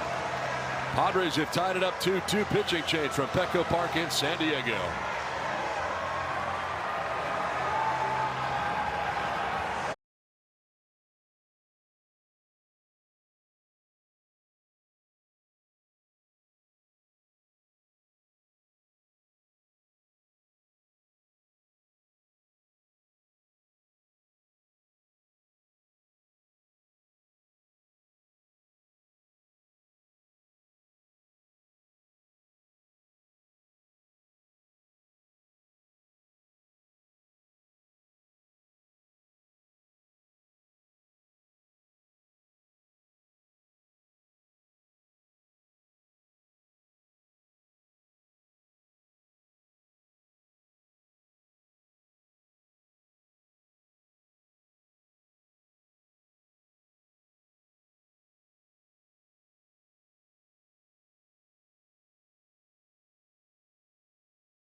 Padres have tied it up 2-2. Now looking for more. We've got Sheets at second and nobody out in the inning. You get Bowen coming up and TJ Antone into the game now, into that bullpen. The Padres are finally into that bullpen.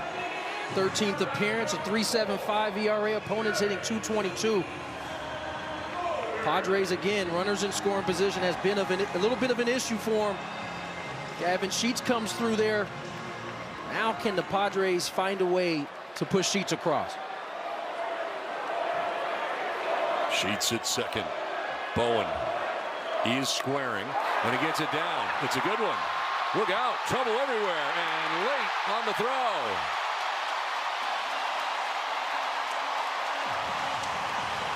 It's a great thing when you execute. Put the onus on the defense to make the play. Some miscommunication between Antone and Sal, and just simply getting the bunt where it needed to go. Soft down that third base line. Little miscommunication between Sal Stewart and Antone. Going to pick up a hit.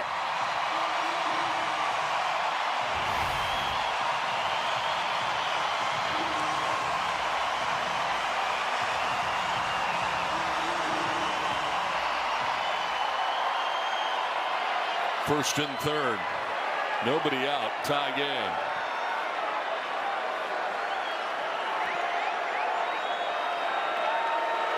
Time call. Pitch count problem.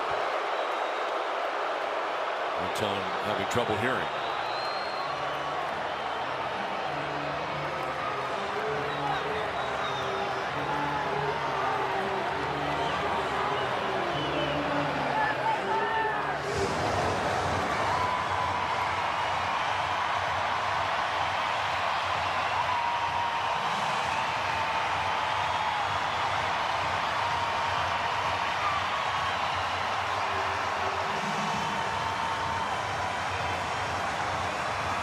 That one works. I thought when pitch count came in, it was supposed to eliminate all of this. Every night. So here's a look at the ranking. This Reds bullpen. There are 30 teams. Yeah. Shows bunt, pulls it back, and takes the ball. Really haven't seen the safety squeeze or the squeeze bunt that much, if at all, this season. 2 bunt hits all season. Second fewest in Major League Baseball. That's going to miss. 2-0. Great job by Samad Taylor. Antone trying to flip that breaking ball in there. He's left it off the plate, and Taylor's pulled the bunt back. Abbott responsible for Sheets at third. Tried at that time and fouled it off. Right now, feeding Taylor nothing but baseballs that have some movement. That was a cutter right there. Threw a couple sweepers before. Tougher to bunt. I think he at least views it that way. Sheets at third, Bowen at first, nobody out.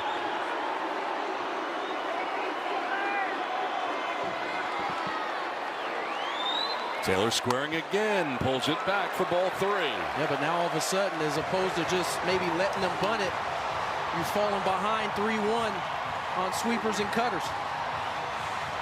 Amin waits on deck.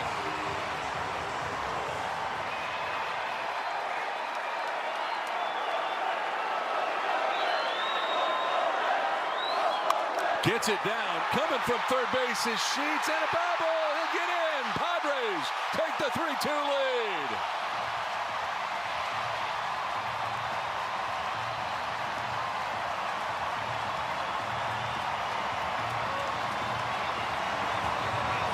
Taylor finally gets a pitch he can handle. And again, execution is what the name of the game is. Padres pulling it off here in the 7th. Another cutter. This time he puts it in the perfect spot. It's a do-or-die play for Sal Stewart. He dies. Padres jump back ahead. 13th successful safety squeeze in the majors this season.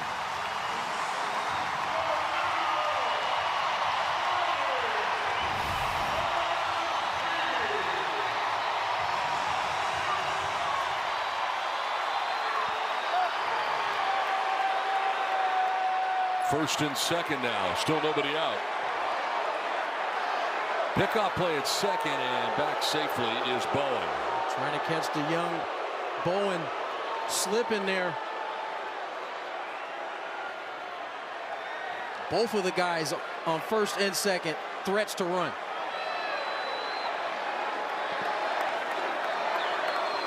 Squaring is Fermin, gets it down. Little bobble there, and he doesn't throw anywhere. This is unbelievable.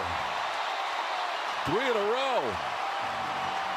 TJ Antone had the wrong base in mind from the very beginning. This whole time he's thinking about going to third. And I don't know that he ever had a play. This ball is bunted softly. He's got to come a long way. And it would have had to have been perfect.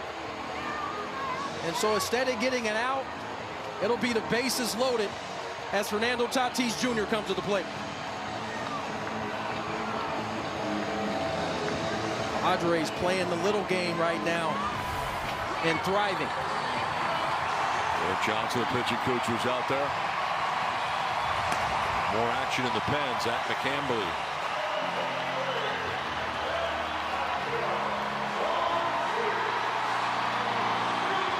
Charged an error to the pitcher on that last play. Allowing Fermin to reach on the E1. Bases filled with Padres. Fernando will take strike one. 2 bunt hits all season long coming in. They've had 2 this inning. 4 grand slams on his resume. Fly ball, right field, incoming Marte. Bowen will be getting ready at third, but they're not deep enough. And that's just the first out here of the 7th. I don't think it's a coincidence that the 2 guys that were brought up to supply energy are right in the thick of this 7th with the 2 bunts you're talking about. Toddy not able to get the job done. They passed the baton to Jackson Merrill. 0-for-3 tonight. Looking for his first grand slam. Check swing to third. Suarez coming home, forced out there. And holding onto the baseball, and the out recorded.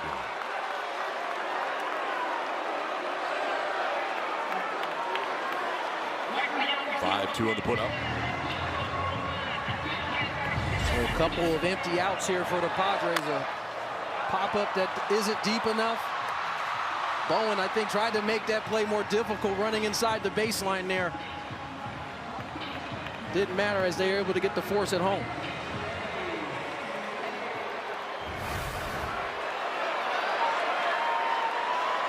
Eighth member of the Padres to bat in the inning is Ty France. Bases loaded, and we got a challenge here from the catcher. Pitch is called a ball. The catcher is challenged. It's going to be close. He was correct. The call is overturned. Cincinnati has 2 remaining. Just barely.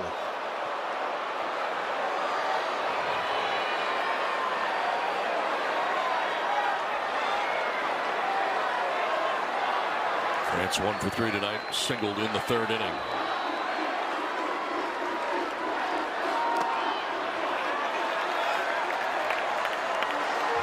So the runs are charged to the starter, Andrew Abbott. 6+, 4 hits, 3 runs, walked 2, struck out 6. Padres would really love to get a couple more here.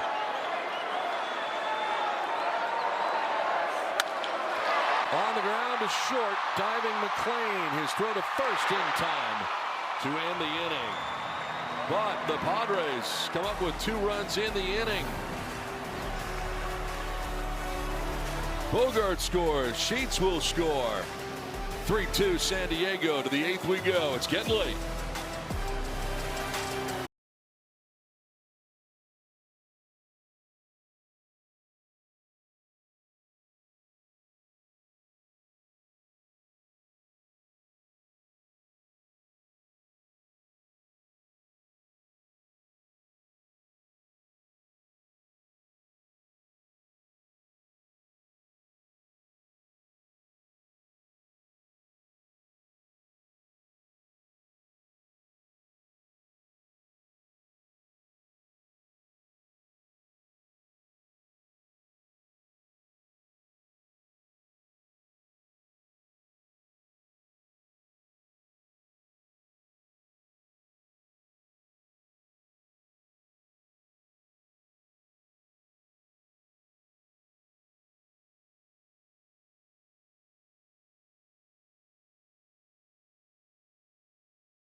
Michelin, motion for life.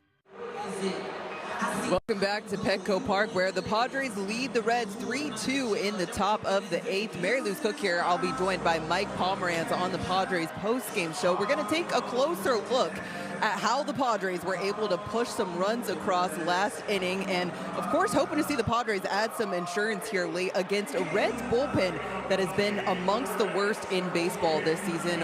Hope to hear from a hero of the game as well, and as always, the manager, Craig Stammen. All coming up after the last out. Don. All right, Mary Lou, thanks very much. Look forward to that as we move along to the 8th. It's his time of the game. Jason Adam into the game. See the numbers on the year. 26th appearance, 1.64 ERA. Opponents hitting 247. Suarez to lead it off.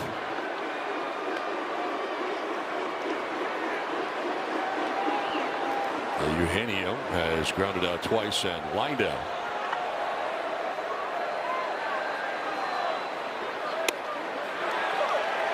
Strike call, 1-1. So Suarez returning to Cincinnati. First time since 2021. He was in a Reds uniform. Seattle for 2, Arizona for 2. Now back with the Reds, where he spent 7 seasons.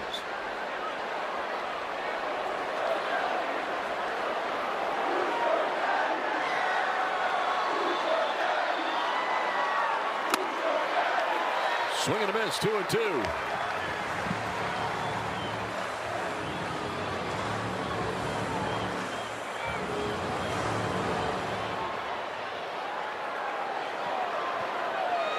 Some tight ones. 8-8 are the Padres in one-run contests. Have a 1-run lead right now as Ty France makes his way over, but won't have a play.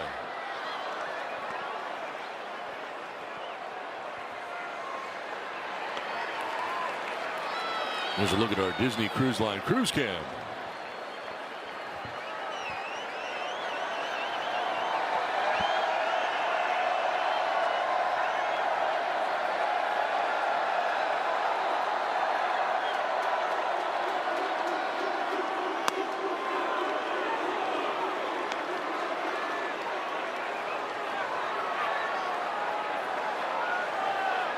LV Marte waits on deck here for the Reds. They bat in the 8th.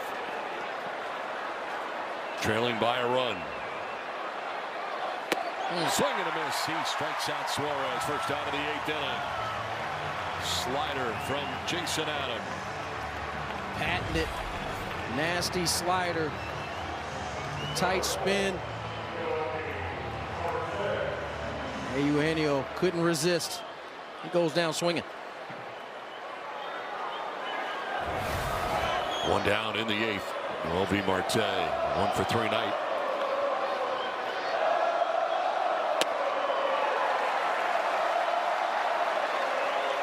Another slide piece from Jason Adam.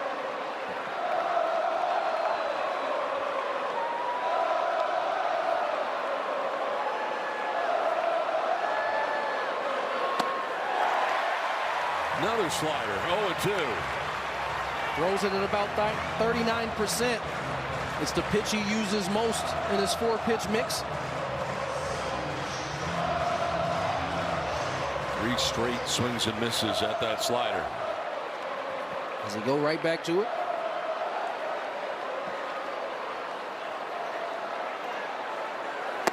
Yes, he does. Struck him out. Back-to-back Ks for Jason Adam. 2 down in the 8th.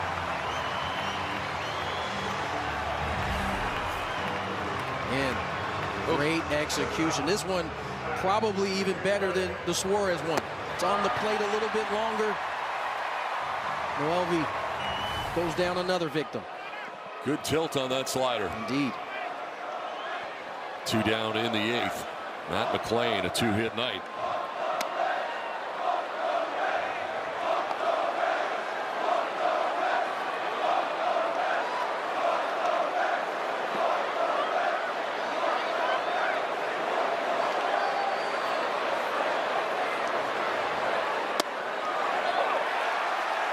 Challenged by the hitter. Pitch is called a strike. The batter's challenging. They're going to have this one right. The call is overturned.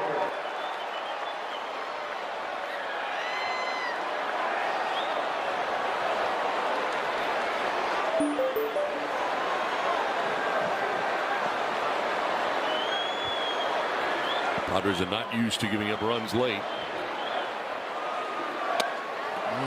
Strike call, challenge again. The pitch is called a strike. The batter is challenging.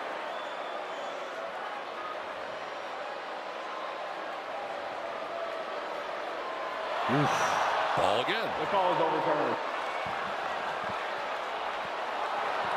Oh, wow. Just missed. Nonetheless, 3-0 count now to McLean. 2 successful challenges by McLean. Has him ahead in the count 3-0. There's a strike, 3-1. That might have been the first time all year that I've witnessed back-to-back challenges by a hitter. I think so. I don't think I've seen that this year. I don't think I have either. Tyler Stevenson waiting on deck. Strike 2 and another challenge. Could he be right a third time? I think he's going to be right. Wow. Call is overturned. Wow. Tough inning for Lance Barrett. McLean representing for the hitters who have struggled in large part via the ABS challenge system. So 2 down. McLean at first, tying run. And here is Tyler Stevenson.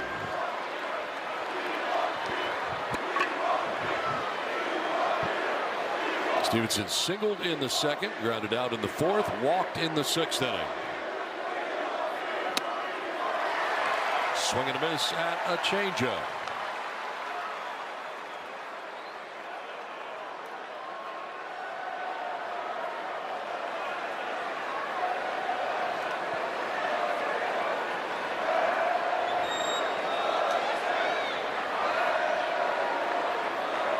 Going over there and back safely is McLean.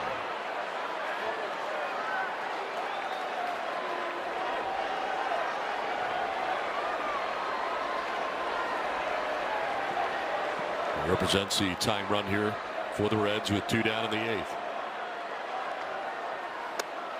Strike 2. Bubbles up on the changeup. This one even further below the zone. Stevenson's fall behind 0-2.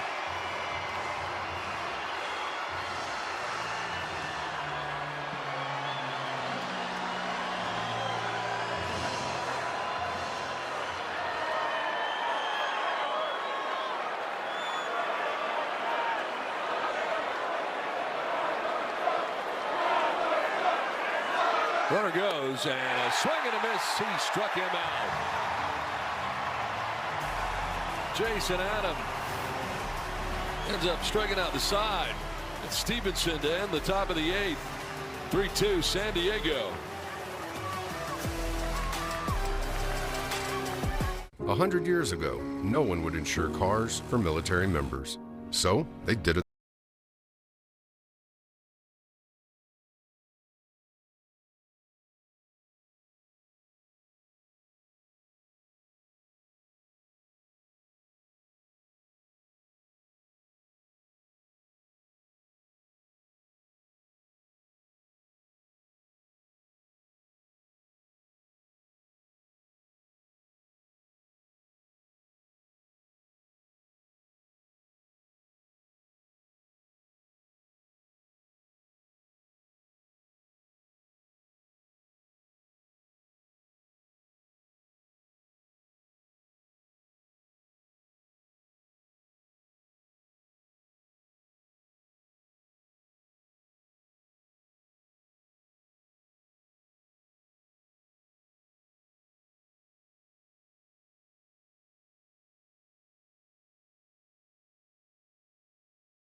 feature Lucas Giolito in 4 starts, 2-1 with a 4.86 ERA against Chase Burns. 12 starts, 7-1 with a 2.05 ERA. It started with the Padres pregame show at 6:15, and then it is the Padres and Reds in Game 2. Now the Padres trying to lock down Game 1 of this 3-game set. Zach McCandless into the game.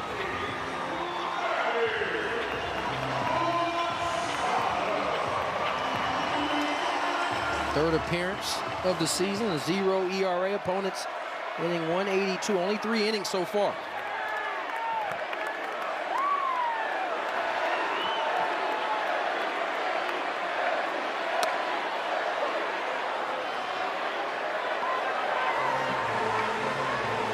And he 0 for 3 tonight, 2 flyouts and a ground out.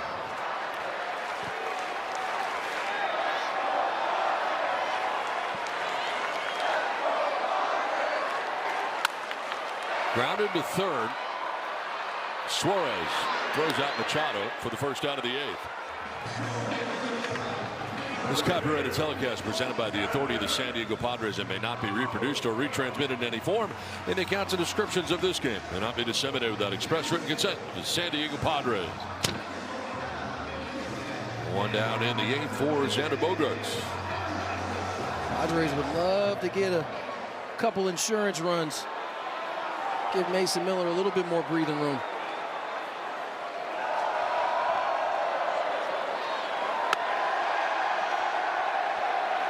Jason Adam, last inning.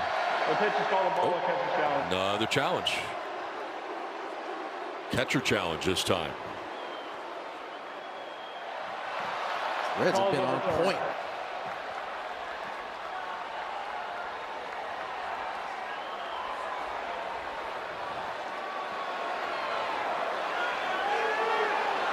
So Xander down to the count, 0-1.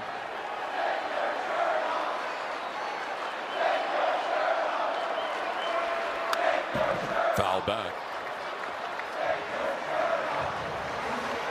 And Tyler Stevenson, one of the best as far as ABS challenges go. And catcher this season, 35. Only William Contreras with more.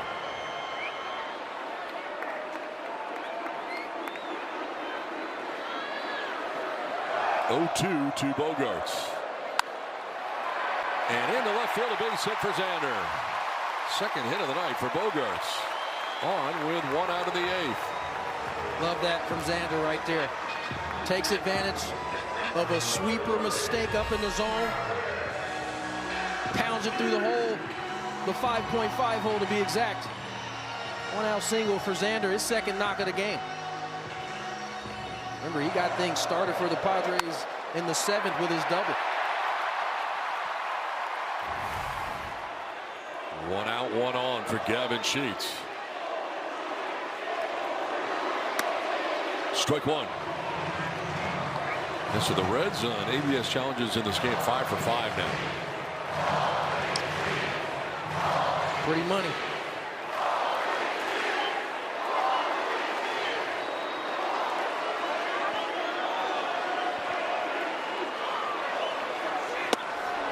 Strike 2.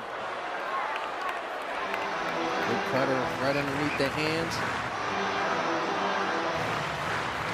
Moves the count to 0-2.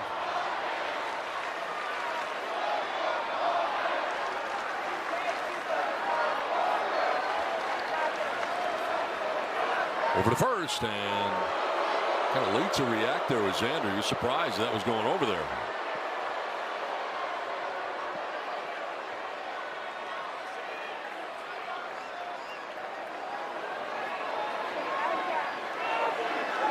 Held on by Sal Stewart. Sheets fouls it off to the left out of play.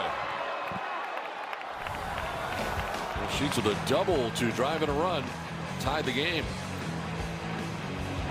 Fastball, middle with 2 strikes. You got to see it a little bit deeper. Pounds that ball down that left field line.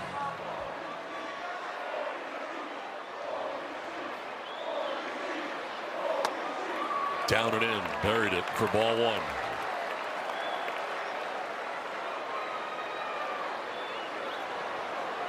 RBI for Sheets, the 26th of the year for Padres DH.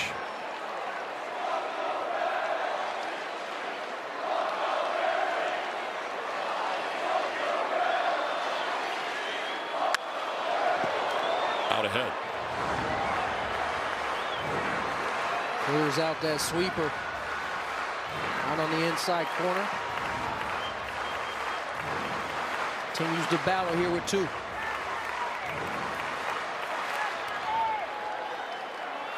Campbell second out of the pen tonight.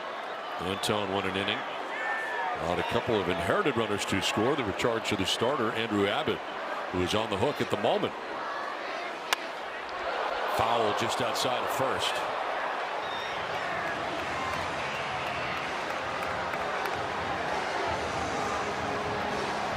Right now, Gavin battling, fighting off some tough ones. Able to clear out that cutter, buys himself another one here, 1-2.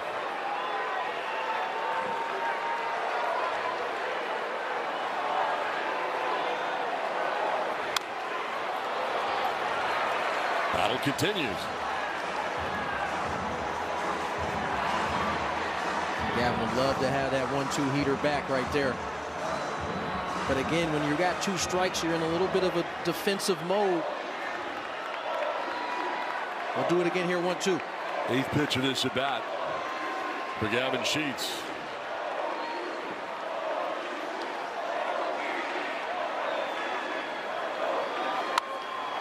Fouled off again. You'll see a 9th.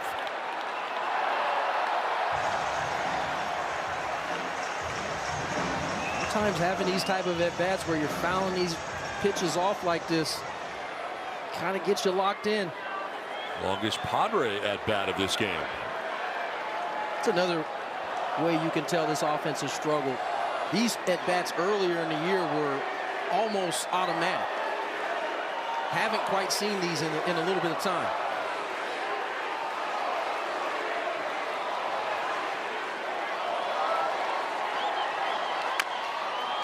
Fouled off into the Padres dugout, first base way.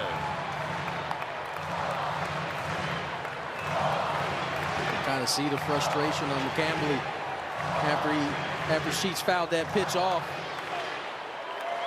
Can't put him away.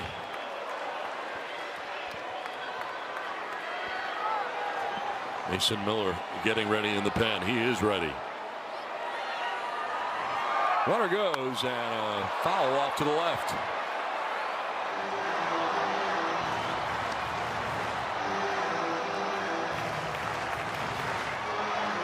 This will be the 11th pitch of the at-bat done for the Reds. Had an 11-pitch AB earlier.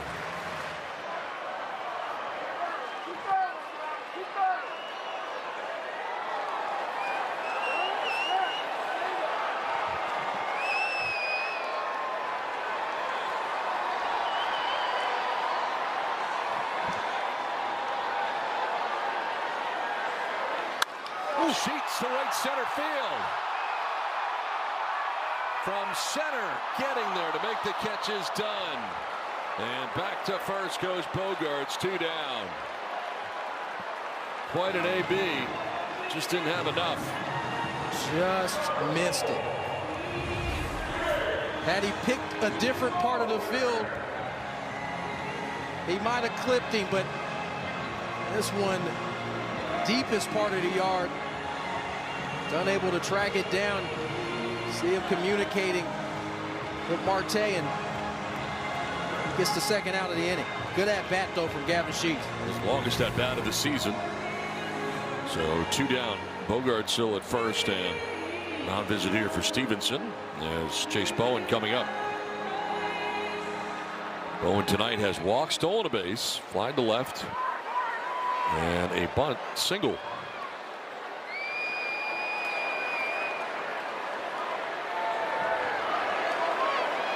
In at the lip of the grass at third is Suarez. Over to first, and Bogaerts back to the bag, crossing over.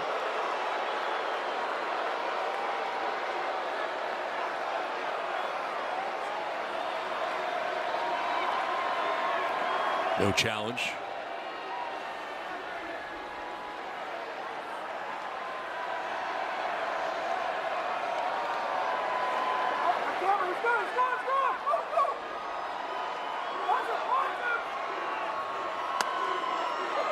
In there for strike to Bowen.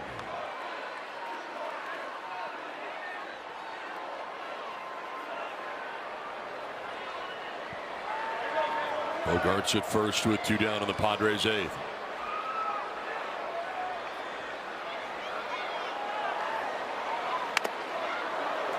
Oh, and 2.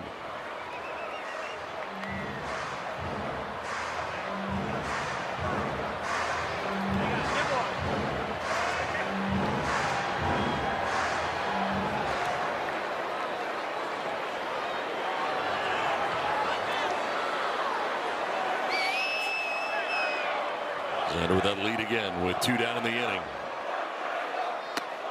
And a pitch out there. Not going anywhere, though. Don't see that too often anymore. No. Looks a lot different than it used to look, too. Pitcher's no longer standing straight up. Kind of still disguising it a little bit longer now.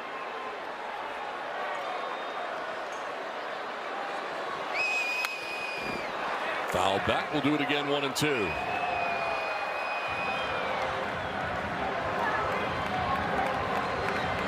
Pitches now for Cambley. 18 strikes, only 2 balls of the 20 that he has thrown. I can thank Gavin Sheets for most of those.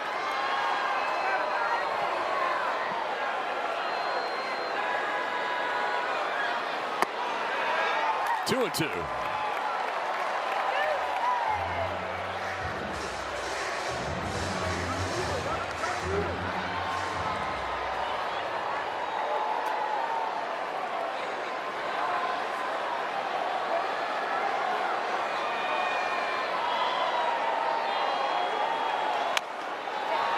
Laps it foul over by the Reds dugout, third base way.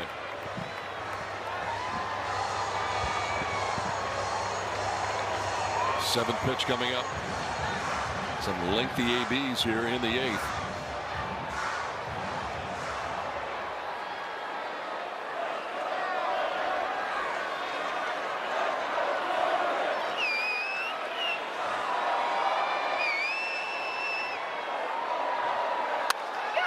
To center, falling fast and coming is done. It'll fall in for a hit.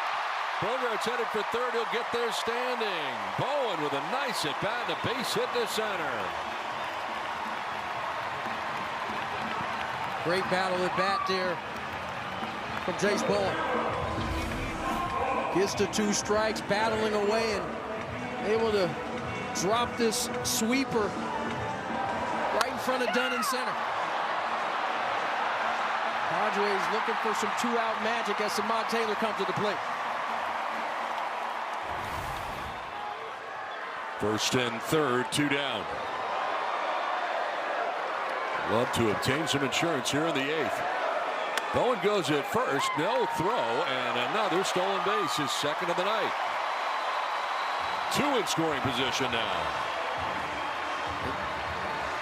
Teams doing what we typically see them do with a runner on third who can run.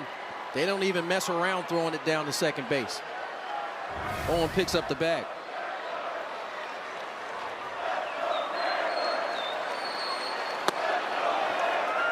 Ball and a strike to Taylor. Struck out in the second, struck out in the 5th. Pushed on the infield hit in the 7th, the bunt base hit.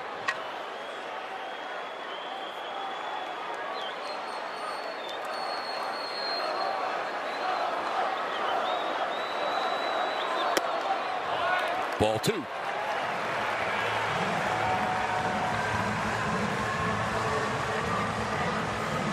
Previous major league experience for Taylor, first with Kansas City, 2023, then Seattle in 24 and 25.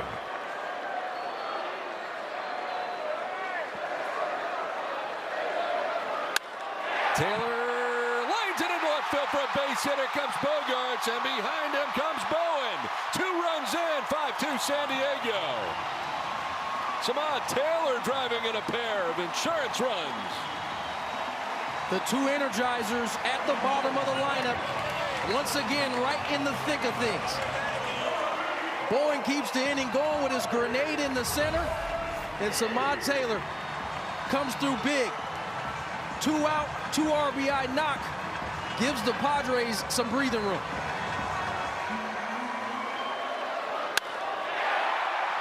Off the end, but on the line, just what the Padres needed. Now for Mean. Taylor goes. They do throw this time, and he is safe. Stolen base, Samad Taylor.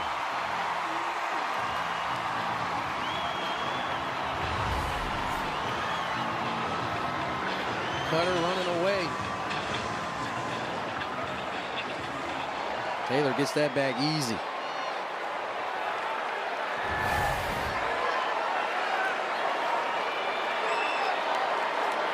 In scoring position now. Padres have already plated a pair here in the 8th.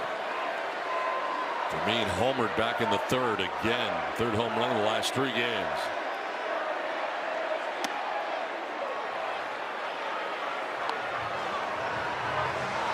Last 20 games, the Padres had 11 hits with runners in scoring position. They got 4 in tonight's game.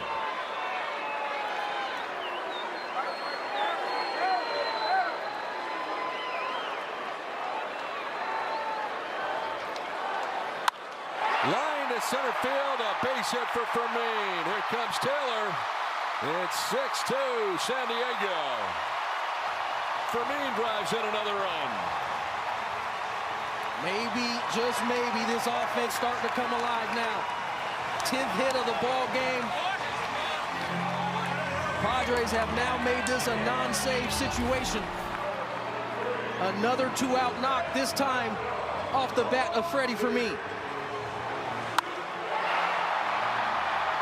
We're getting a look at this Reds bullpen that has been talked about. Padres 5 for 9 with runners in scoring position as Fernando takes strike 1. This is why Andrew Abbott, who hadn't gotten an out in the 7th, was allowed to go back out in the 7th because Terry Francona knew bullpen has struggled. Now David Morgan is just up. Grounded up over the mound. From second comes Arroyo. And he will throw out Fernando to end the inning, but the damage has been done. A 3-run inning for the Padres, who take a 6-2 lead to the 9th.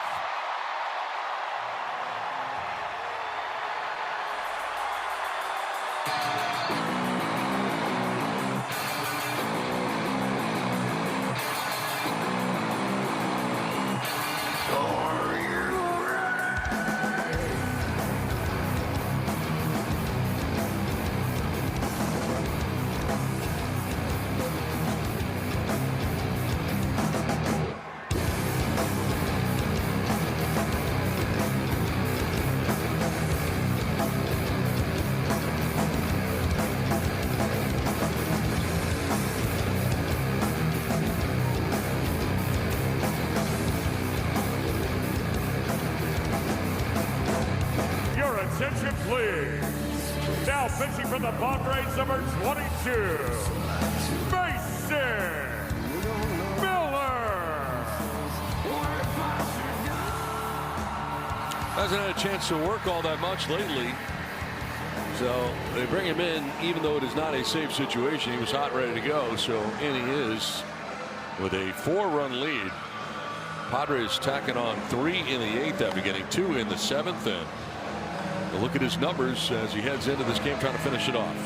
27th appearance on the season for Mason Miller. A 1.01 ERA, which is phenomenal. And the opponent's hitting just 132 on the season.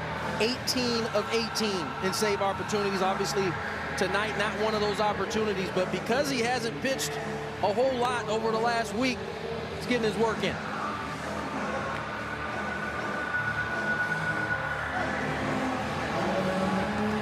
Last 46 appearances for him. 48 innings, 3 earned runs. In those 46 appearances and 48 innings. Just 16 hits, and the strikeouts, 93 of them to 21 walks. 20 out of 20 when they are save opportunities in those 46 appearances.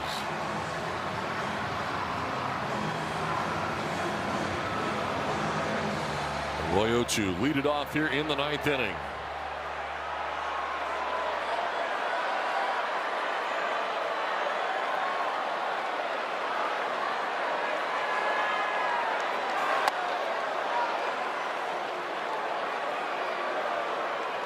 Well, tonight, 1 for 2 with a sac fly.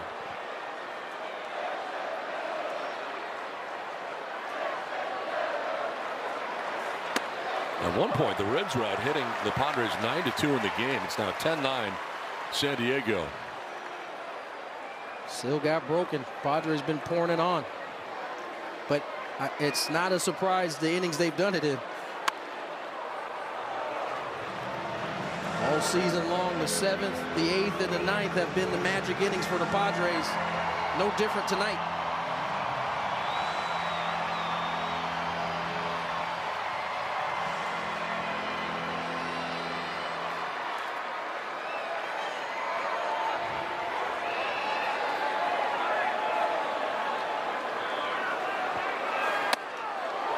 Ball 2, 2-2.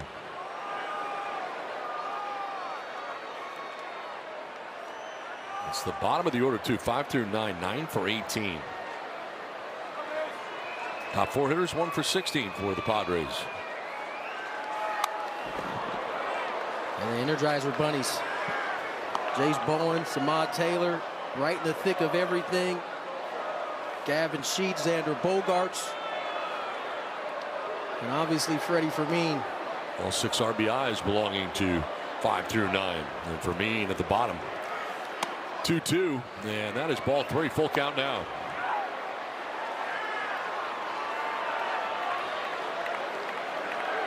Blake Dunn, top of the order, waits on deck for the Reds.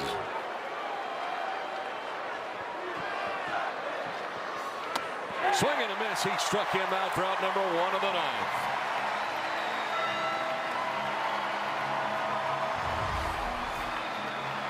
Absolute filth on that slider.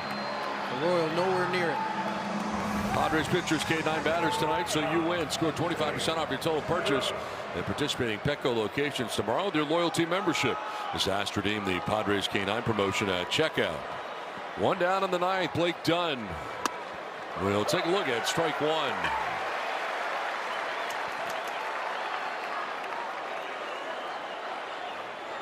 And 1 for 4 with a single back in the first inning.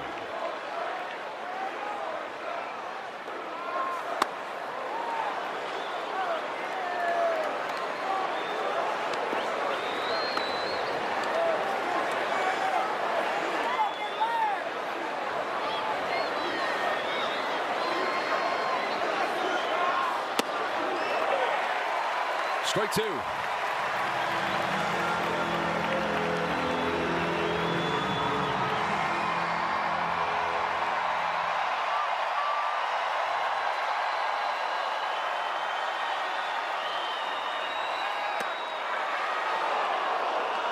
This with a slider.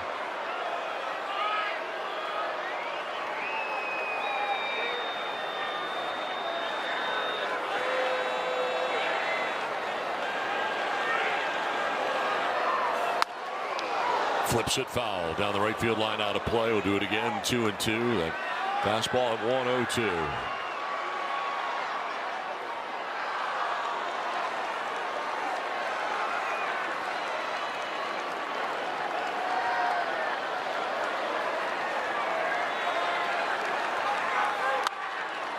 Popped up foul. That'll reach the seats as well.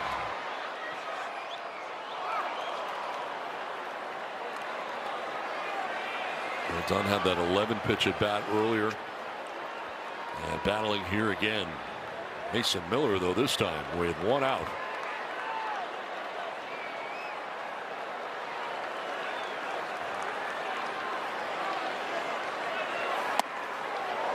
Full count.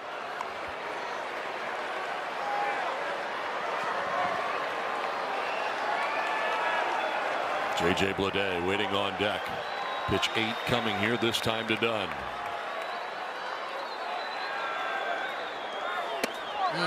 That is strike 3, and he's challenging. I think this is wishful thinking on Dunn's part here. Looked like that ball caught the edge. It did. 2 down.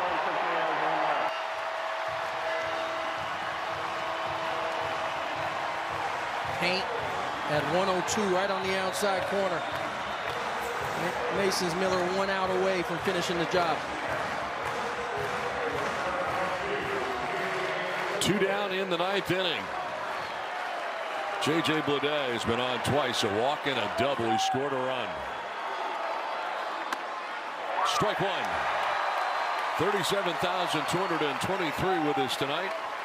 For the faithful, stand as one at Petco Park in San Diego.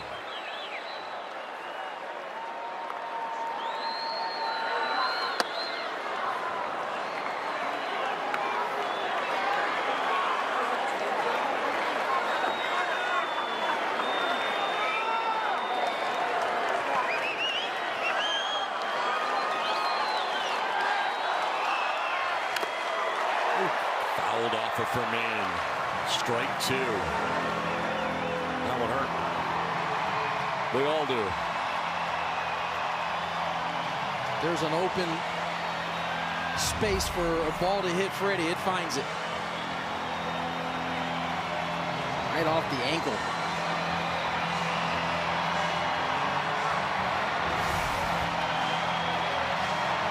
Ball and 2 strikes to J.J. Bleday with 2 down in the ninth inning.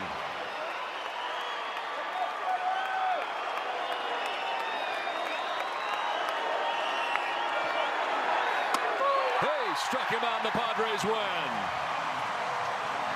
1-2-3 strikes out the side. 6th time the Miller has struck out the side in order this season.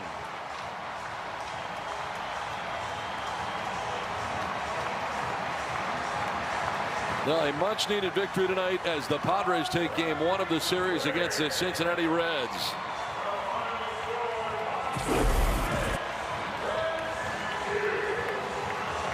A 6-2 Padres win over Cincinnati. Thank you for watching Padres Baseball, presented by Major League Baseball.